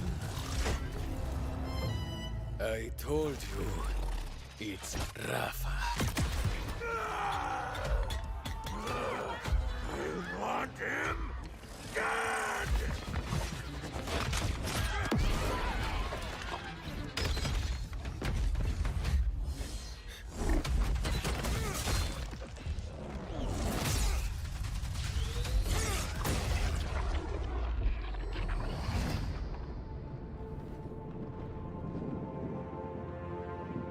Lo siento, my friend.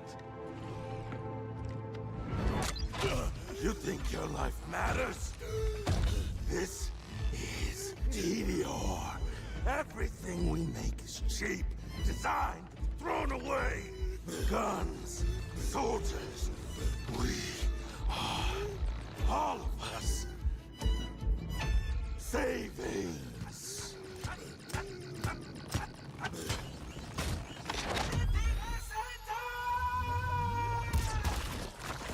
Woo!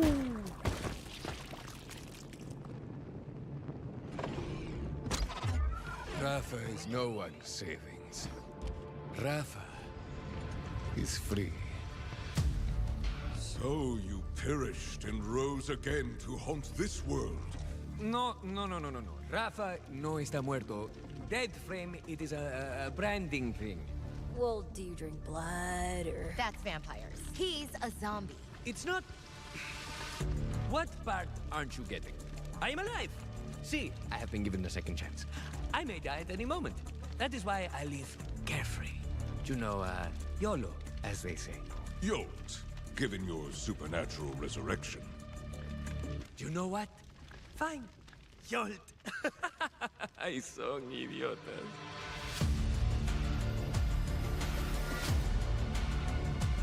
Woo!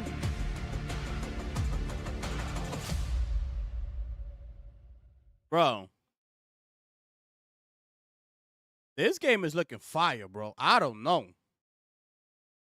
You know, from the state of play that we got, everything that's being said, we saw a couple YouTubers go and live stream. I saw, I don't know if I was streaming that, but we were looking at Ask Cross. He got invited to play Borderlands 4, and I was watching his footage, and that game, and it looked great. He said it, the game was really good, but he's not a Borderlands player. He's a Destiny player. But he was talking to the content creators that were there that were Borderlands player, and they told him that they were excited about the game.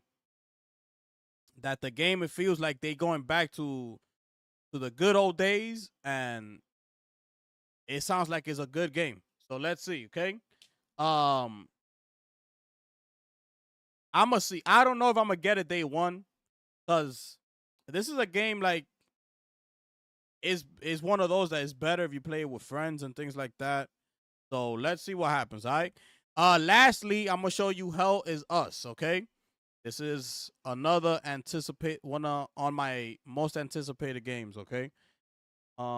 They dropped this today. Now let's take a look at this right here, people. This is gonna be the last one. This is fire. When the fury of emotions sparks the wildfire of violence, it dissolves our illusions and exposes the fragile structure of reality.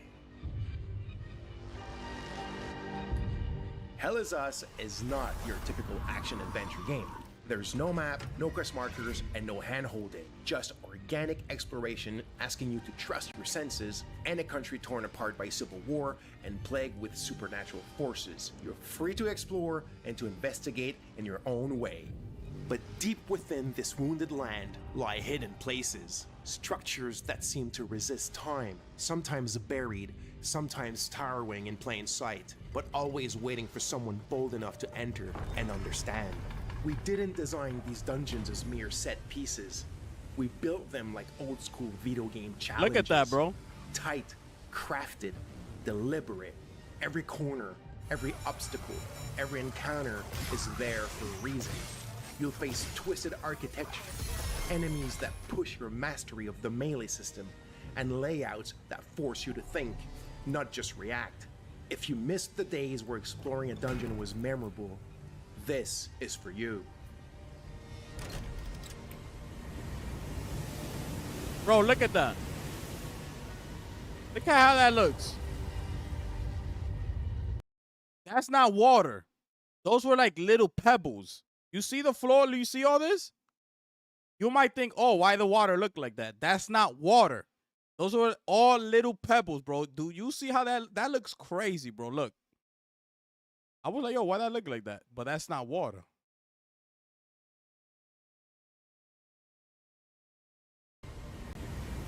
Look at that.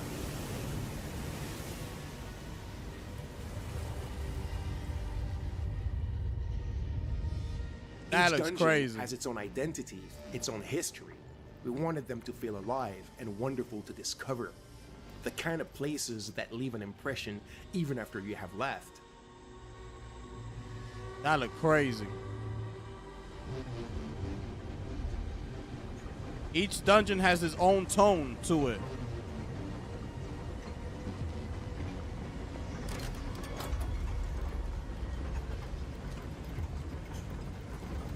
Deep in those dungeons, you will encounter good old-fashioned environmental puzzles requiring you to take a step back in order to understand. Solving a dungeon puzzle in Hell Is Us is about understanding the location and its environments, observing, trying things, failing sometimes, and coming back with a fresh idea that will solve it all. When it clicks, that's when you feel it, that little rush. Not because the game told you what to do, but because you figured it out on your own. That's what we're after.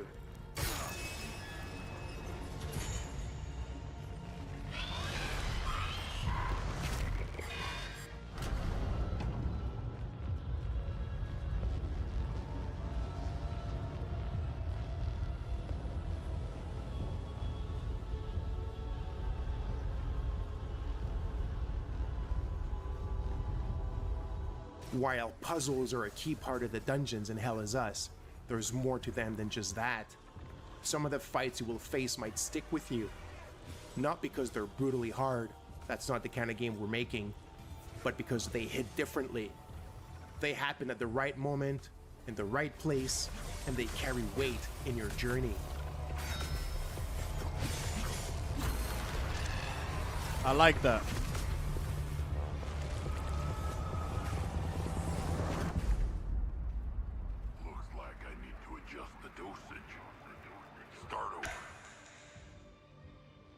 Oh yeah, people. That game looked fire. Do they have that game, that demo for console? Because I know I got it. I played the demo here on Steam. Yeah, it's right here. See? And I got it up on the channel. Let me get my phone. Let me see if this demo is available for console. Hold on.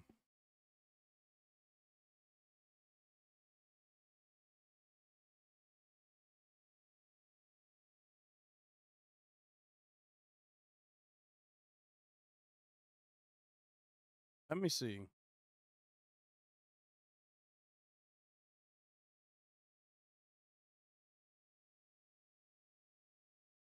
Cause I want y'all to try out this game, bro.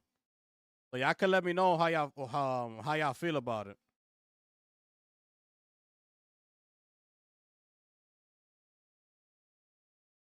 No, they don't have it. They only got the standard and the deluxe.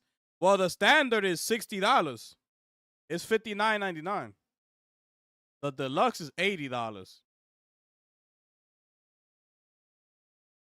Okay. Yeah, the deluxe is $80.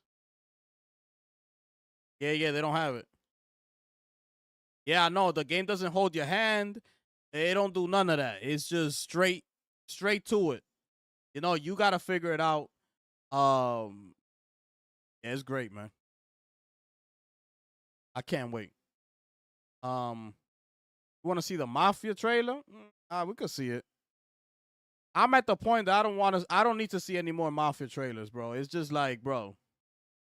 Cause as time keeps going on, I'm feeling less and less likely, like, about getting Mafia. You know? I don't know why.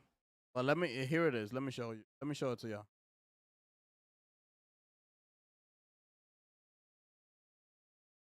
Let me show it to y'all real quick.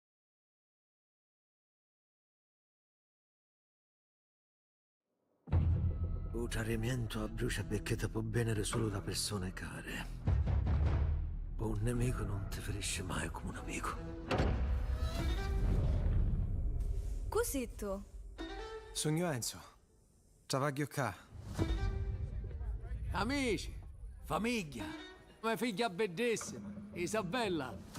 Don Turrisi ci offre protezione a gente ruo posto. Certe volte ci sono clienti non troppo ben disposti e noi dobbiamo... Darci una lezione. A riguardare ci loro debite. Questa è una cosa nostra e di Spadaro. Dove vengo io, la parola data è sacra.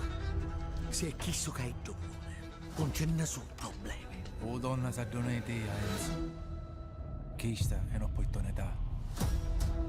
Giuri di dedicare corpo, anima e sangue a questa famiglia. Enzo, non lasciamone fuori! Ma una volta che ci hai messo in tuo mezzo Isabella, le cose cangiarono.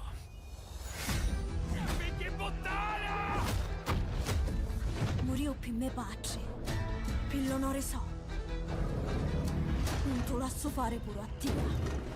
Abbiamo un traditore. Questa cosa è restata mia e tia.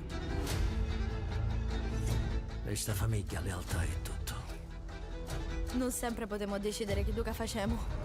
Chiedo che siamo, sì, però. E tu così, Enzo? What y'all think?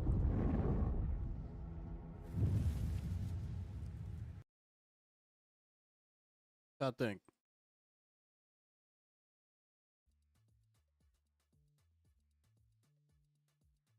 It's $49.99. Yeah, it's $49. You getting it?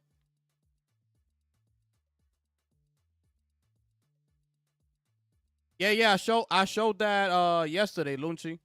The Lost Soul Aside joint. Yeah, I showed that yesterday. And I showed the Phantom Blade Zero yesterday. What else? I think I showed something. Borderlands still look mid. Okay. Let me throw up some trailers here. Then we're gonna chill for a few. We out of here, people. I think we could.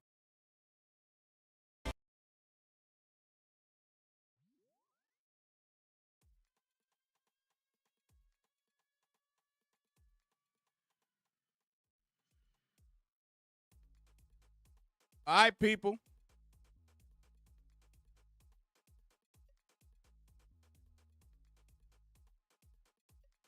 Questions, comments, concerns? We in here, people.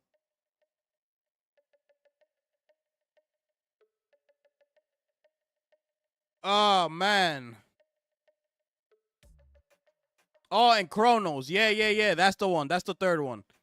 So I showed Chronos, I showed Phantom Blade, and I showed Lost Soul Aside yesterday. Yeah. Look fire, bro. All three of those. Look, they look fire, bro. Lost Soul Aside, even with the information that they put out, because you know, Lunatic Ignis, he played the game. He said it feels like it is a AA game, right? That's what the developer said, that it is a AA game. So he said it felt kind of cheap. So I'm not going front. It kind of like threw me off a little bit. But I'm not. I hope they bring down the price. That's all I want. Because that game is coming exactly after Metal Gear, a day after Metal Gear Solid.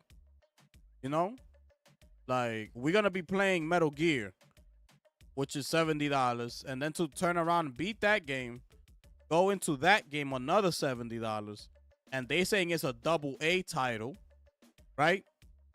Lunatic Ignis said everything that he said. And it's like, bro, I'm going to drop another 70 for that? Like, that's why I'm on the fence about it. That's why.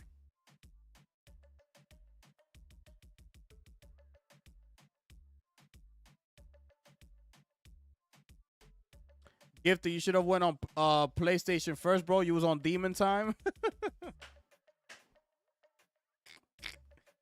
My bad. My bad. Nah, Lunchi, they said that it was more like a Final Fantasy. That's what Lunatic. Wait, who said that?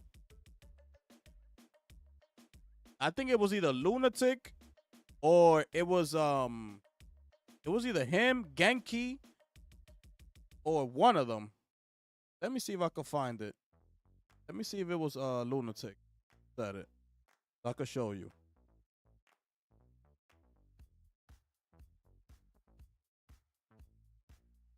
Where is it?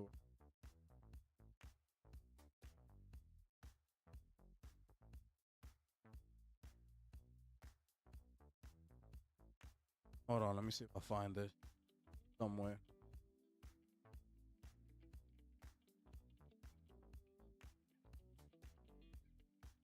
Oh, yeah, it's right here. It was Lunatic. It was Lunatic that said it. Show you real quick. There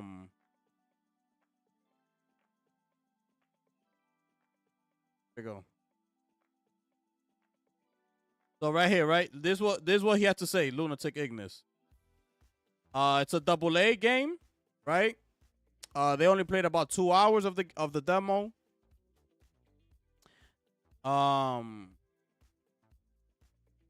They're aiming for a Souls-like for their next game. Let me see here.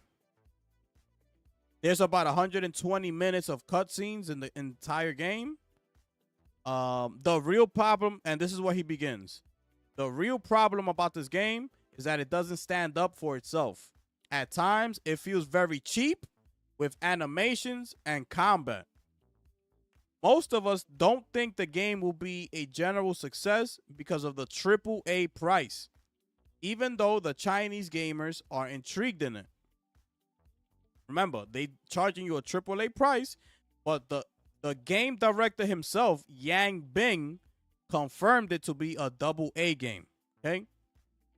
Also, the game is more of a Final Fantasy VII remake than Devil May Cry 5.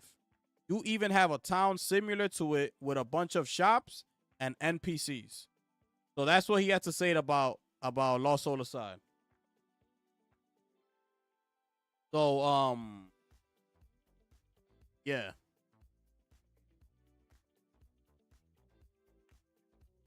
So let's see what happens. Yeah, Lunchi, yeah. Yep. We'll see what happens. You know, like, you getting it day one? Also, you're not getting Metal Gear then. You're not getting Metal Gear, right? I'm assuming.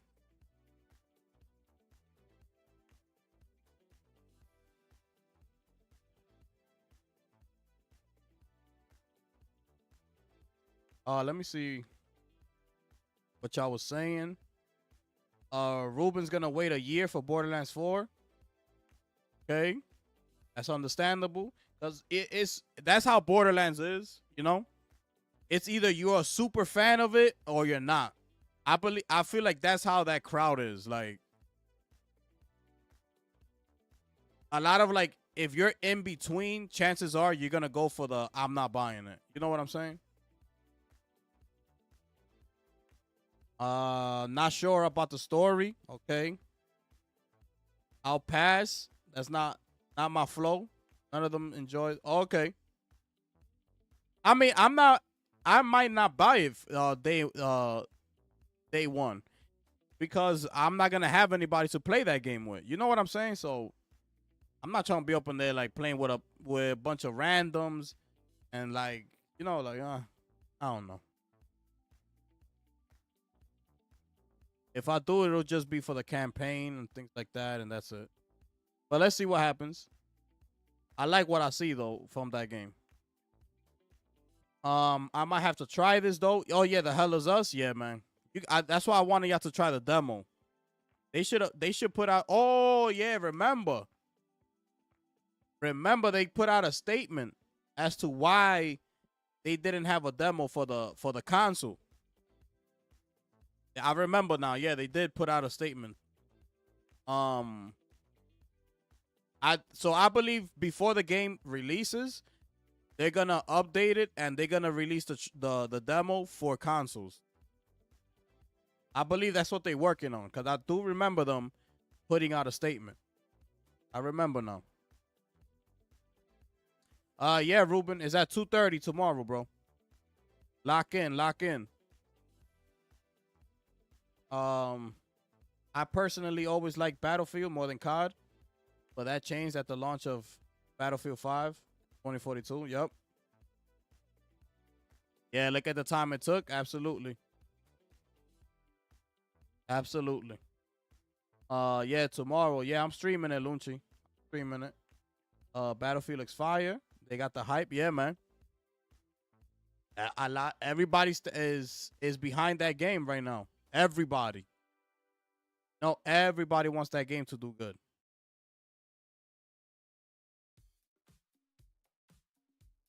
How you gonna do hand-in-hand holding and drug deal? Yeah. That's just a pre-alpha, bro. Don't worry about that. That's not how the game is gonna go.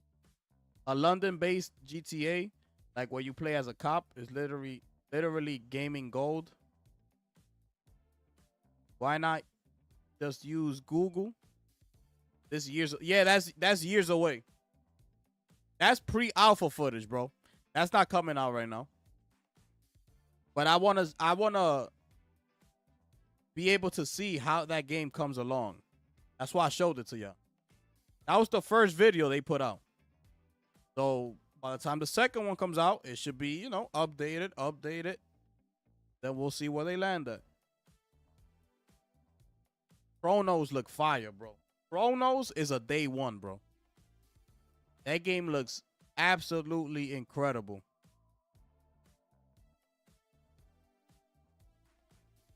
A new getaway game? Yeah, it could be. I don't know. But that will be fire. If that is a getaway game, that will be fire, bro. You know?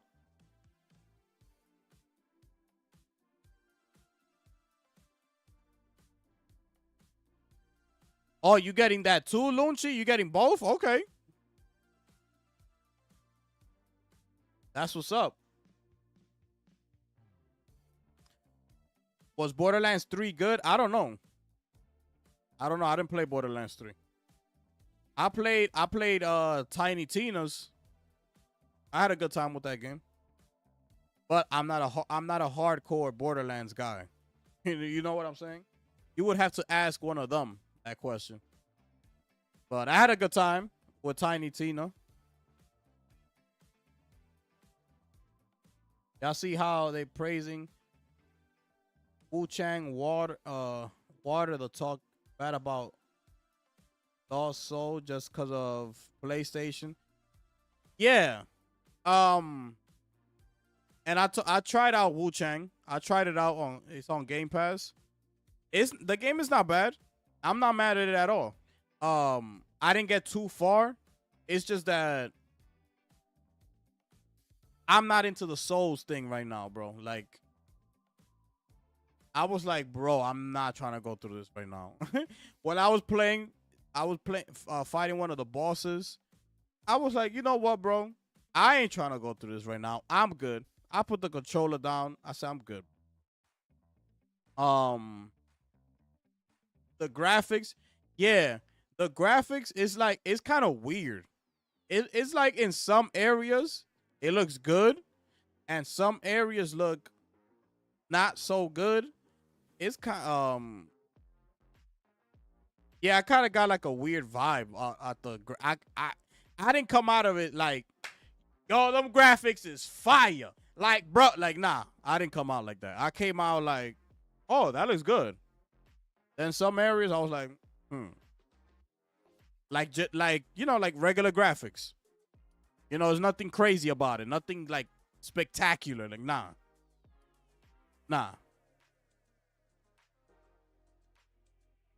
What's the score?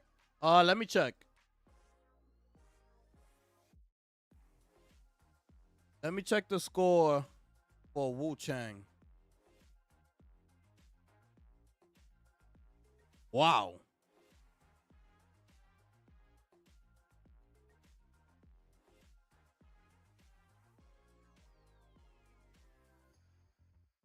$74. Yikes. That's crazy, bro.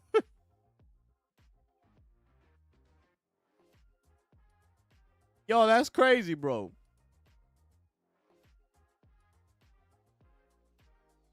Yeah, but the graphics for Lost Soul aside, it looks like cutting edge graphics, bro. It looks the graphics look crazy. You know? But let's see. We gotta wait for the game to come out, and then we'll be able to like talk about it. But yeah, with Wu Chang, it's a good game. It's a Souls game though, bro. It's a Souls game. You know?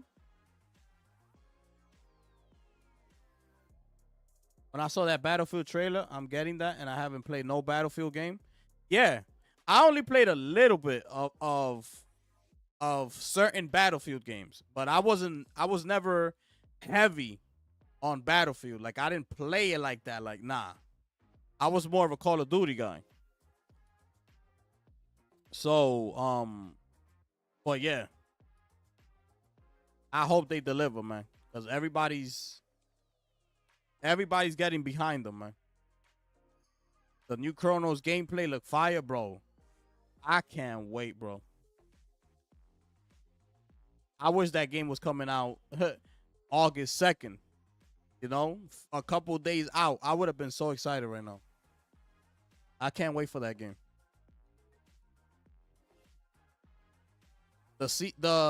The developer of Chronos, you know, I said it yesterday in the stream yesterday. That might have been his last game because he can't find money to create the new game that he wants to create. Like, nobody's getting behind him, like funding the game. So he was like, yo, this might be the last game y'all see from me. And that's crazy.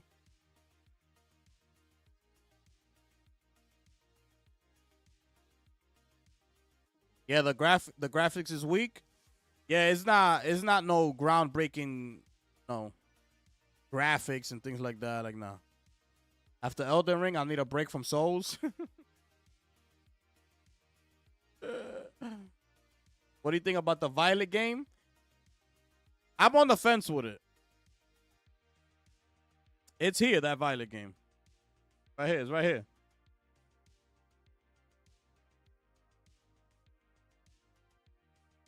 I'm kind of on the fence about it. I don't know why. I will need to play a demo before I buy this game. That's how I'm feeling about it. Like, I wouldn't go blindly and just pay for it. I see why is a 74. Yeah. It's not a Souls game that it's like, you know, this is one of the best Souls game I played. Well, the thing is, I can't really speak on it because I didn't play that much of the game. You know? You would really have to ask somebody who beat the game or is, well, like, more than 50% into the game and things like that. But yeah, you see? I don't know.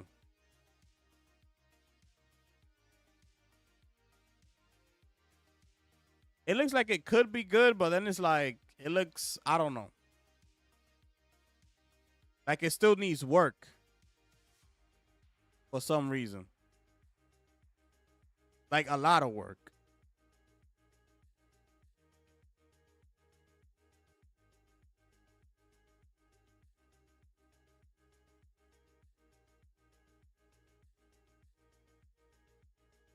That waterfall looked good.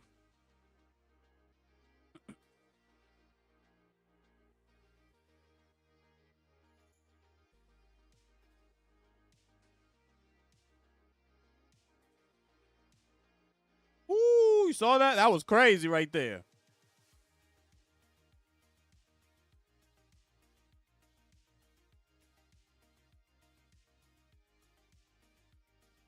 It has potential. Yeah, it got potential. I'm gonna wait until like the finished product and things like that. It has potential. I could see it. I could definitely see it, bro. Where was I?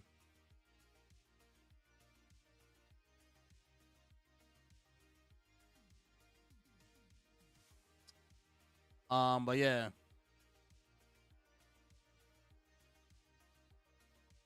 That's why I stopped my pre-order. Oh, so you had pre-ordered Wu-Chang? Oh, okay. I had Battlefield 4.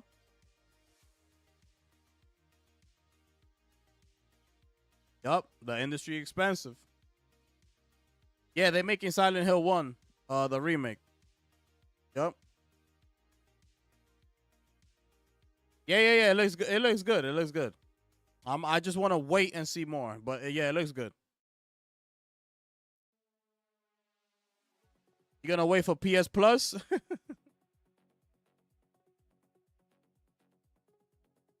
And then this game right here, this is the one I sent you in the Discord, Mike. This looks good, but it feels like empty. I don't know, for some reason. Like the story's boring. It feels like to me like the story, you're just gonna like brush it off. You know, like, I don't know.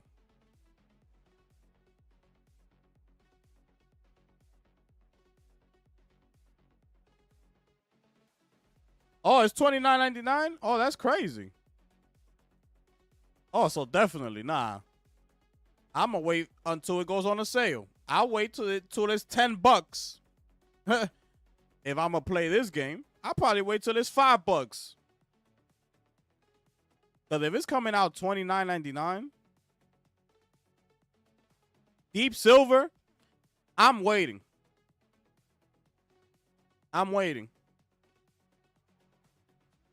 Oh, is this first game? Okay. Sorry. But I'm gonna wait. Oh, man, I can't wait for Intergalactic, bro. I can't wait for Saros. I can't wait for Phantom Blade Zero. I can't wait for The Witcher 4. These are the big games that I'm waiting for, like, to drop. Obviously, GTA 6. You know, Gears of War E-Day.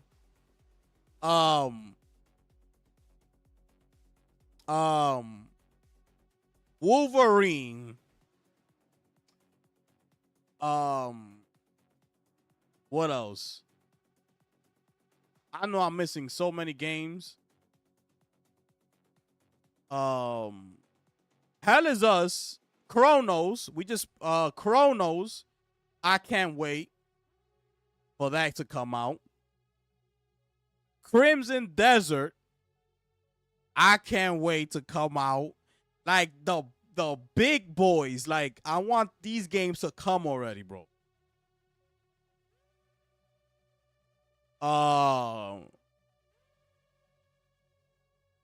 You know, smaller ones like what you call, like Hell is Us is in there, you know.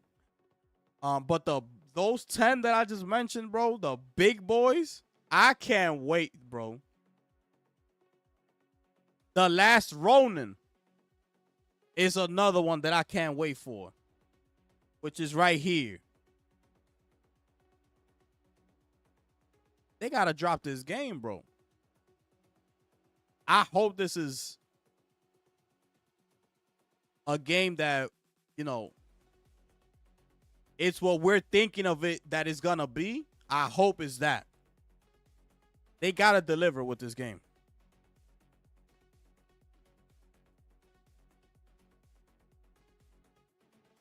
Yeah, Blood Message. Yup. Bro. Blood Message is another one. With this one and that one, that's 12 games right there. That's 12 games right there, bro. And I know there's more that we're missing. I know there's more that we're missing. But man, that's gonna be crazy, bro, when the day finally comes.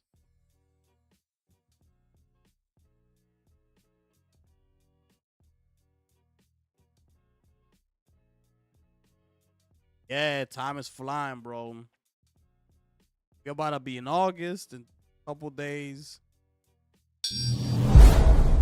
Damn. Yo, Mike, I appreciate you, my brother. Appreciate that, bro. Is this a fake trailer? I don't know. Let me bring up the volume. Let me see. Let me see. Hold on. My terms. For my family. For honor.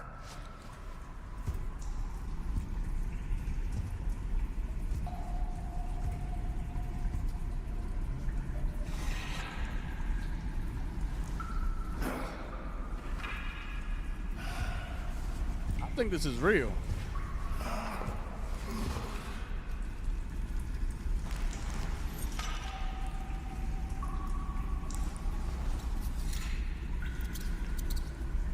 You don't gotta do this. Quiet! No more talking.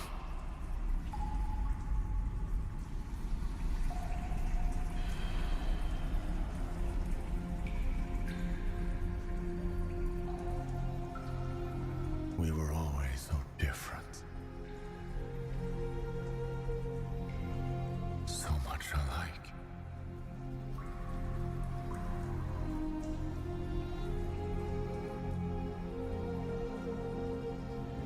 I miss my brothers. So much.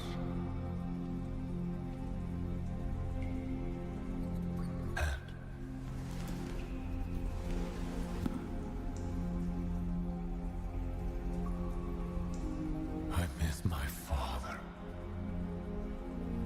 More than anything else. I wanted to make him proud.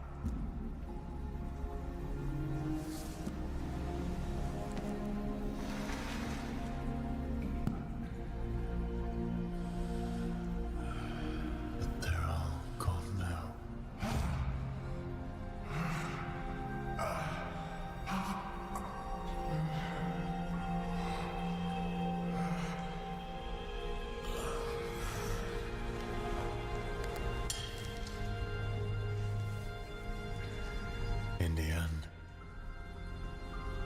Too little, too late. Story of my life. I'm sorry, Father. I failed. Please forgive me.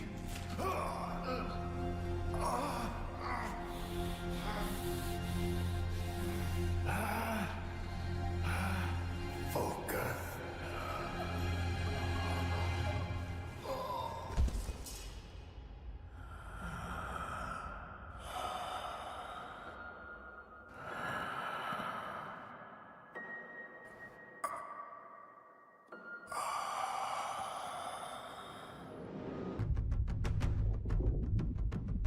Bro, this is gonna be fire.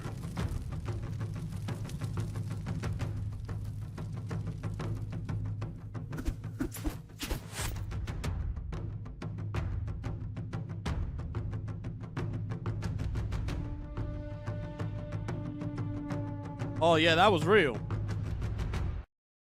That was definitely real. Let me go back. Hold on, let me see real quick.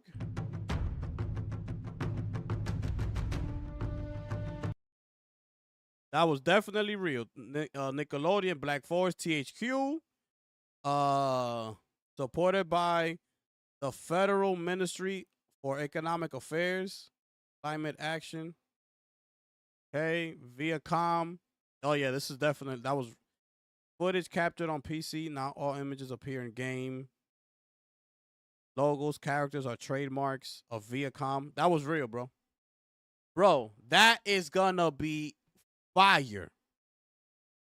I felt that, bro, because it's like we grew up with Ninja Turtles, so it's like you know how close they were as brothers and all that, as a family, and it's like from our childhood, and the fact that they decided to go with The Last Ronin, yo, this is gonna be crazy, bro. Yeah, this shit better be like Phantom Blade and God of War. You hit it right on the money. In order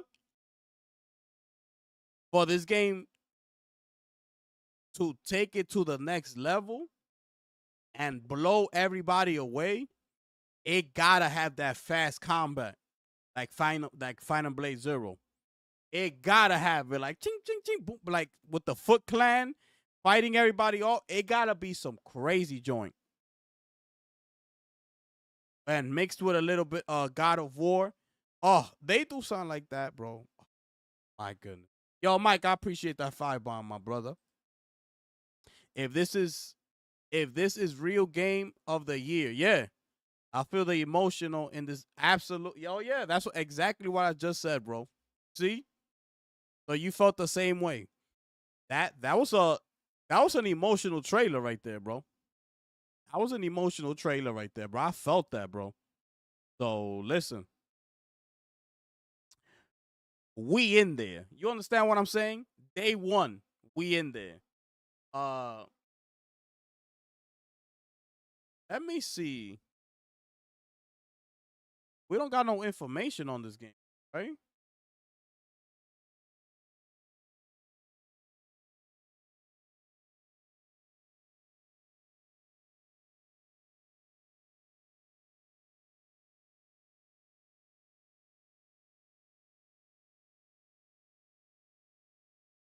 Ones. Oh no. That.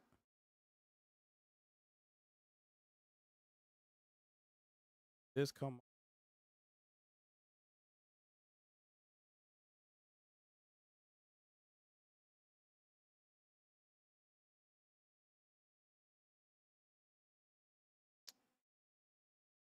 Trying to find.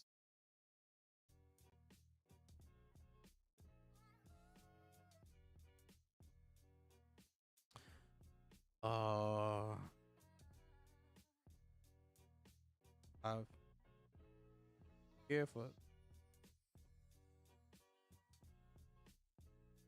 Yeah, they came out with the Call of Duty skins. Came out with the Cowabunga collection.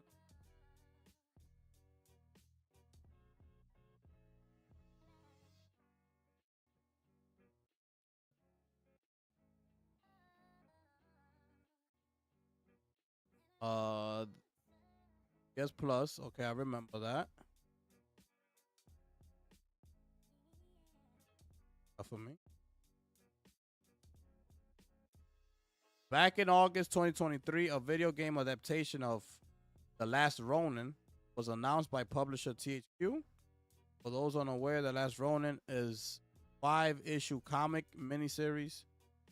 Came out between October 2020 and April 2022, detailing the last remaining quest to avenge the death of his 3 brothers. Given that Teenage Mutant Ninja Turtle The Last Ronin was only announced in August 2023. Okay. So, and that it's reportedly aiming to be a fully fledged AAA game, it seems unlikely fans will get to play it this year. However, it's possible they'll get to see a trailer by the end of 2025. Woo! That'll be crazy. That'll be crazy. Ooh. You imagine they bring a trailer for at the Game Awards? Oh, that's gonna be crazy. I'm gonna tell y'all real shit. I'm gonna tell y'all real shit. Bro was killed years ago. This definitely hit home. Yo, my condolences, my brother. I know that, bro, but my condolences to you and your family, bro. You're a real one, my brother, all right? I want you to know that. So, yeah, man. So, prayers up for you and your family, bro. I'm sorry to hear that. That's crazy, bro. Absolutely, my brother.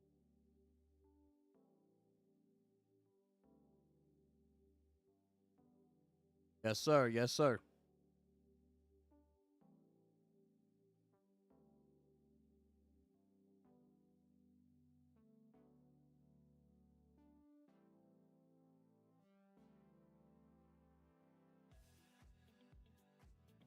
What's this, Mike?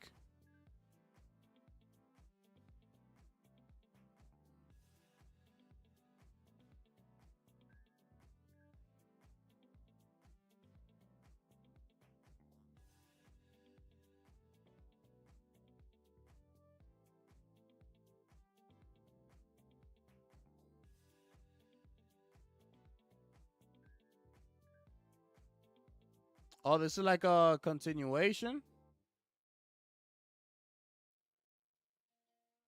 I don't know how real that is, though.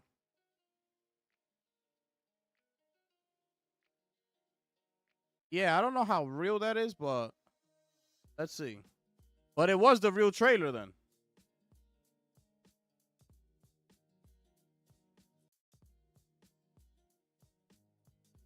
But it was the real trailer.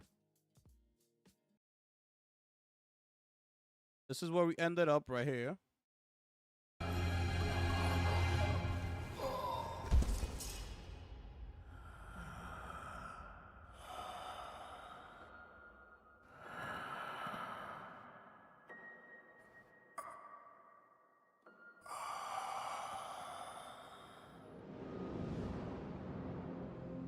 You guys don't wake him up soon? I'm eating the last bagel. Hey, Sleeping Beauty. Wake up. We got things to do.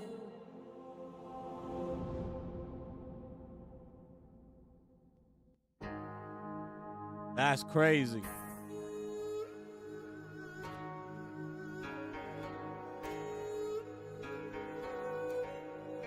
Woo.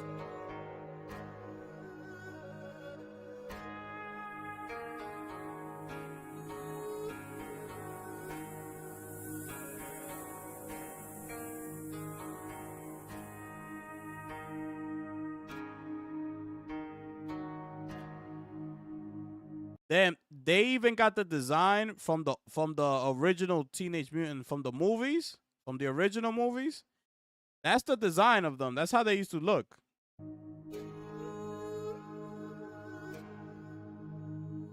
Oh, that's gonna be fire.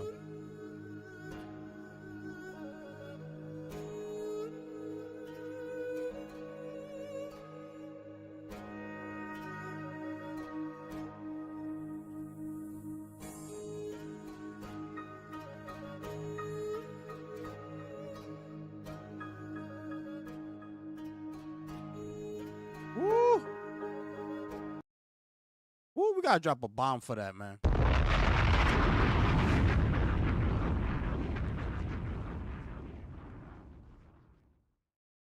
Finish him. Oh, that's gonna be fire. So we don't what you call it? So they just revealed that in 2023. So we got, and it's a AAA game. We still got a little way. We got a ways to go to play that game. We might not see that game to PlayStation 6. We might see it like 2027, 2028. That's why I'm seeing that game coming out. Late 27, 2028. That's fire.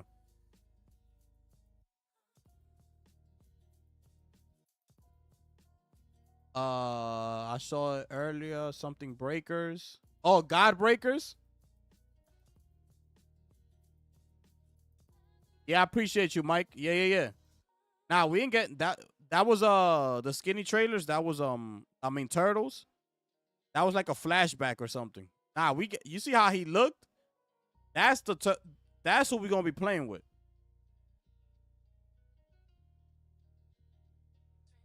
Two years, okay. I hope so. Blood Message is gonna change the game. Yeah, facts, bro. Blood Message, bro. If they do that game correct, bro, that game is gonna be crazy, bro. But you talking about Godbreakers? It's like a small indie game called Godbreakers. I don't know if they have the. Let me see if they got a demo for console. Let me see. I played the demo on Steam earlier. It was good. I had a good time. But it's better if you play that game with friends and stuff. Nah, you could just add it to the wish list on PlayStation. Got it right here. It's called Godbreakers. You just add it to the wish list. But yeah, I had a fun time playing that. It's a hack and slash. It's like a roguelike. You get to customize your characters. There's a different set of people, right? It's not only one. Archetypes. They got different archetypes in the game that y'all can all choose from. So y'all can have your own style, things like that. So yeah. The game is good.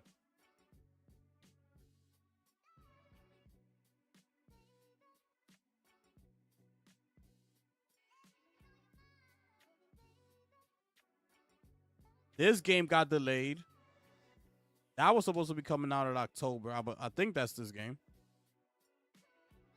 But yeah. Let me see if I got anything else before we wrap up here, yo.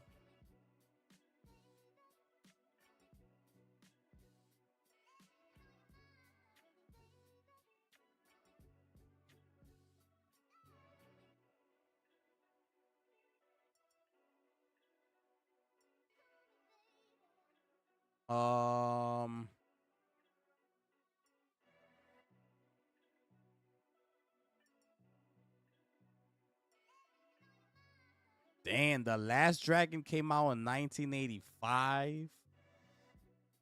That's crazy. Classic. Classic. Yo, what you know about this right here, man? I mean, come on, man. It's classic stuff right here, bro. This was fire. That joint came out in 1985, bro.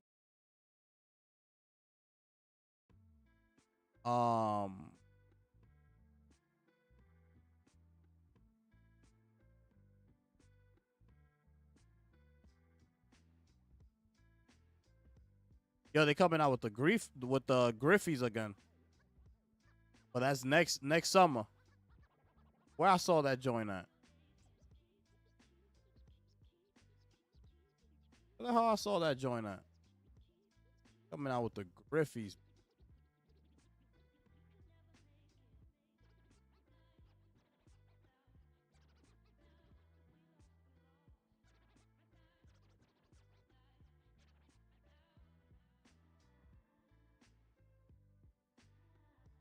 Give that joint? Oh yeah, right here. They coming out with these joints right here, bro. One of my all-time favorite sneakers, bro. Woo! Gotta drop a bomb for these sneakers.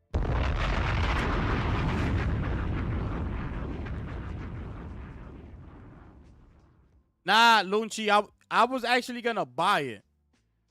And when cause I'm not playing nothing right now. And when I went, the price went up to $20, bro. I'm not trying to pay $20 for that game.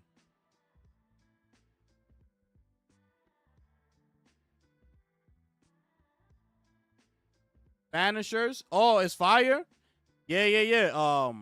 Who played that game? Doc Dark played that game. He said it was good. Said it was good. I might give that game a try. I'm not sure yet. Yeah, it's $20, Lunchi. $20. Nah, you know why I can't pay for the $20? Because when you told me about the game was like $8, and I'ma just feel bad. I'ma feel bad paying the $20 now. I'm gonna be like, damn, bro. I'ma wait until it goes back down and I'll buy it. I'ma feel bad, bro. I know it. How much was it at that time? Like $7?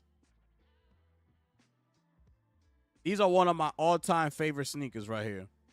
They coming out next summer, 2026. I can't wait. Woo. So fire. Oh my goodness, bro. My goodness. Look at this. I used to love these sneakers. Oh, damn. You remember these right here? The up-tempos? That's crazy, bro. We click? We can't click? Yo, what's up with y'all? Can't even click the up-tempos, bro. The foams, of course. That's crazy.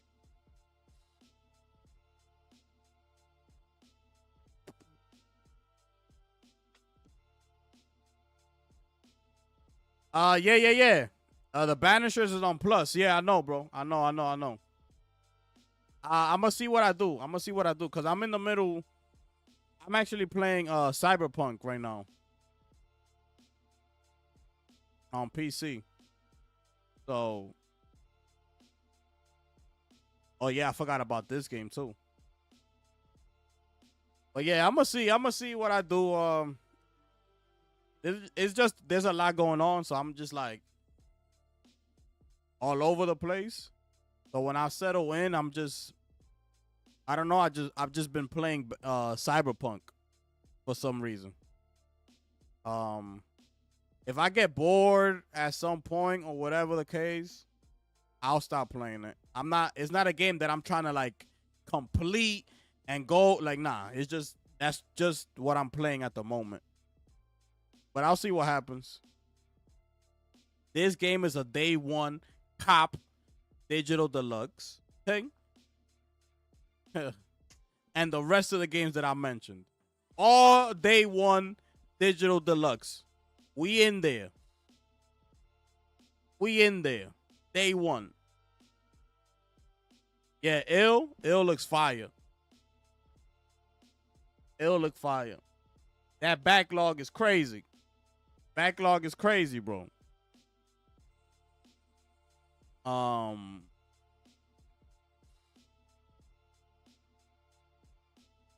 I still haven't beaten Forbidden West.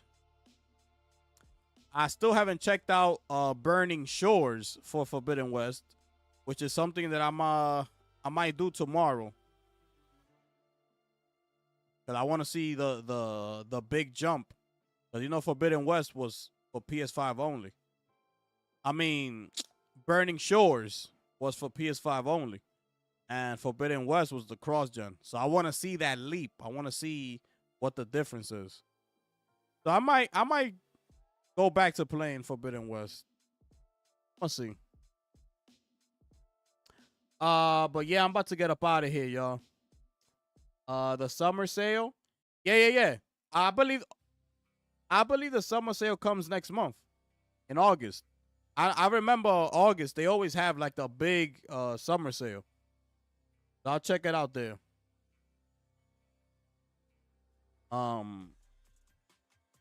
They updated the game for Cyberpunk. I'm not sure. Oh yeah, did they? Oh yeah, they did recently.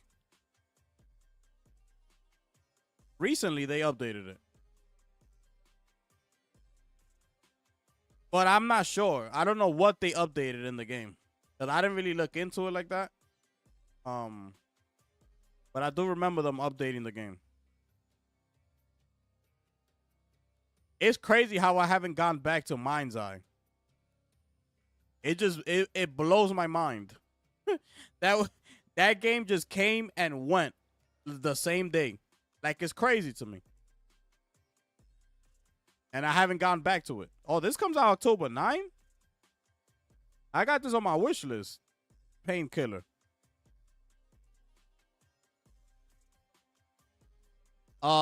It's in the end of August. Okay, so I'll check it out. I'll be on the lookout.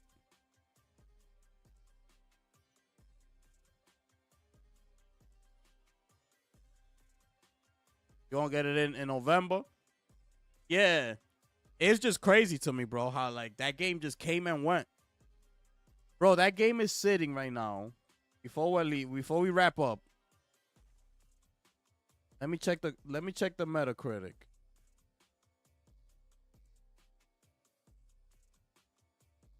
What's going on here?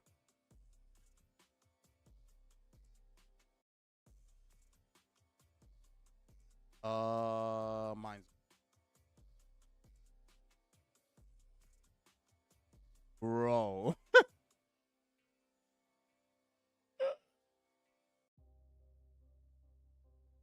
Bro. Yo, that's crazy, bro. Yo, that joint sitting on a 37, bro. We gotta drop a bomb for Mind's Eye, bro.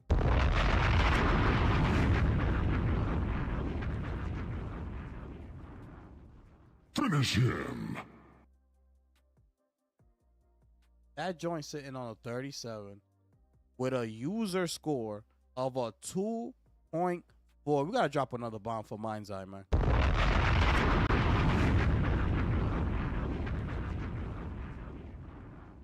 Finish him. Yo, this is crazy. Yo, this is crazy, bro.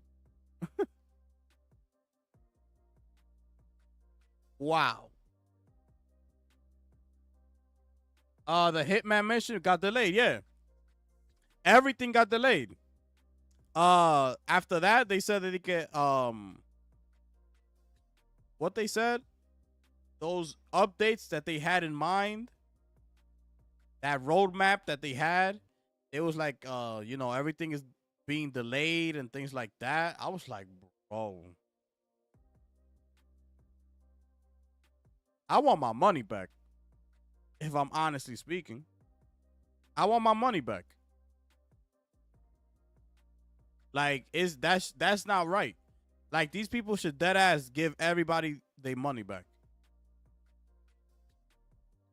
Like, and if after the updates, it's on you. If you want to go ahead and buy the game again, that's up to you. But I want my money back, bro. I don't think that's fair, bro.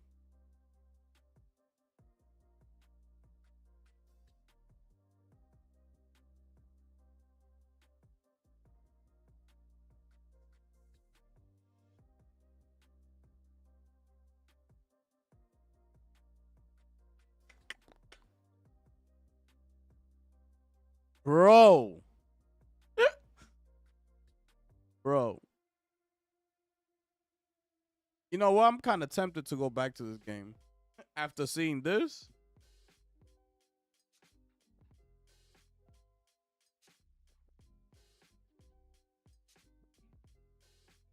This game got 13 people playing right now.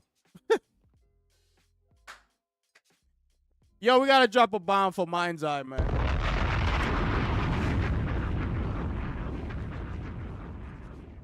Finish him.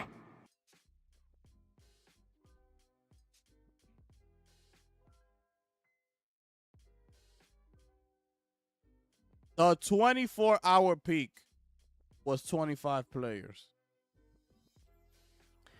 All-time peak was 3,300.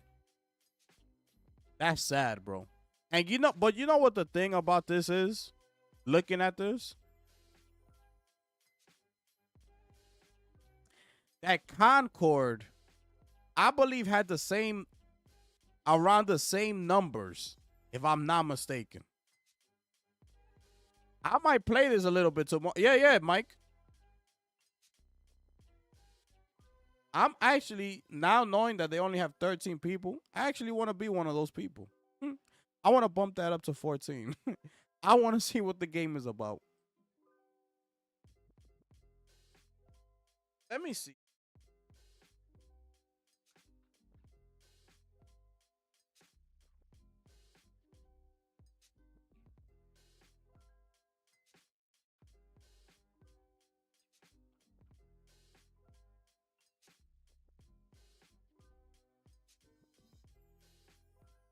Oh no, 697? Nah. Bro, you kidding me? Those were the numbers?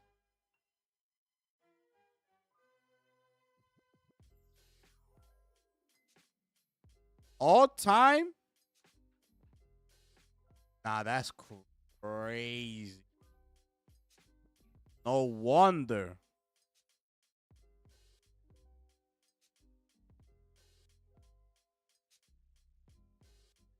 Wow. Wow. Telling you, Concord was the biggest flop in video game history, bro. How bad it was. 37, bro. What did Concord get?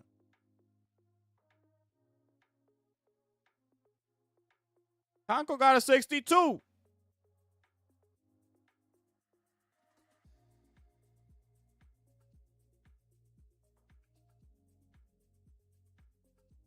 But the user score is down 1.7. I feel like they gave up too quick on the game, honestly. They gave up on the game too fast. I feel like they overreacted. And it's crazy because when you think about corporations, you don't just make decisions like that. You gotta think about doing what you're doing. So the fact that these people all sat down in that meeting and they all decided that, yes, it's time to pull the plug. Like, it's crazy when you think about it. Like, y'all giving up that fast on that game? Let it ride out a little bit. Like, yes, the noise, it's a lot of loud noises right now. I get it. But, bro, let the noise die out. Let people go and pick up the game because they're going to be tempted to pick it up and see what it actually is. And you just never know. But to give up that quick like that was too fast, bro. That was too fast, bro.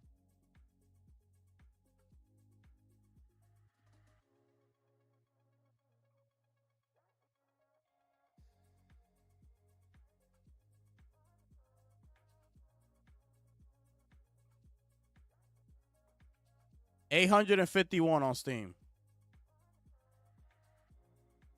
68% are positive.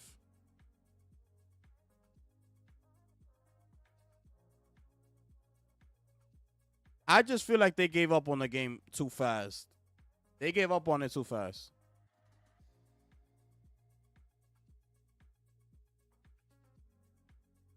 I feel like they panicked. They might have seen this number. Oh, they should have at least give it a couple months. Like, you already got this far.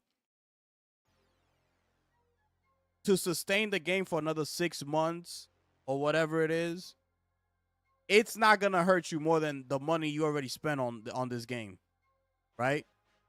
Just go at it, relax, keep pushing a little bit. Let's see. Oh no, they decided to pull the plug. That's crazy work.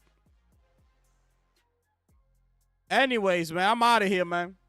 Yeah, Mike. Mike, I appreciate you, my brother. We back in here tomorrow, okay? For the Battlefield and the Nintendo and all that. All right. So keep it locked, people. We will be coming back in here tomorrow. Make sure I smash that like button on your way out. Thank y'all for those who tuned in tonight. My brother Mike Lunchi, Ruben, and the rest of y'all, man. I appreciate everybody, man. Smash the like button. Subscribe to the channel. Share out the stream. All that good stuff. Hopefully, I'll catch y'all back here tomorrow. With that being said, it is your boy, the gifted one here, ladies and gentlemen, a.k.a. the Heartbreak Kid. I'll catch y'all on the next one. I'm gone.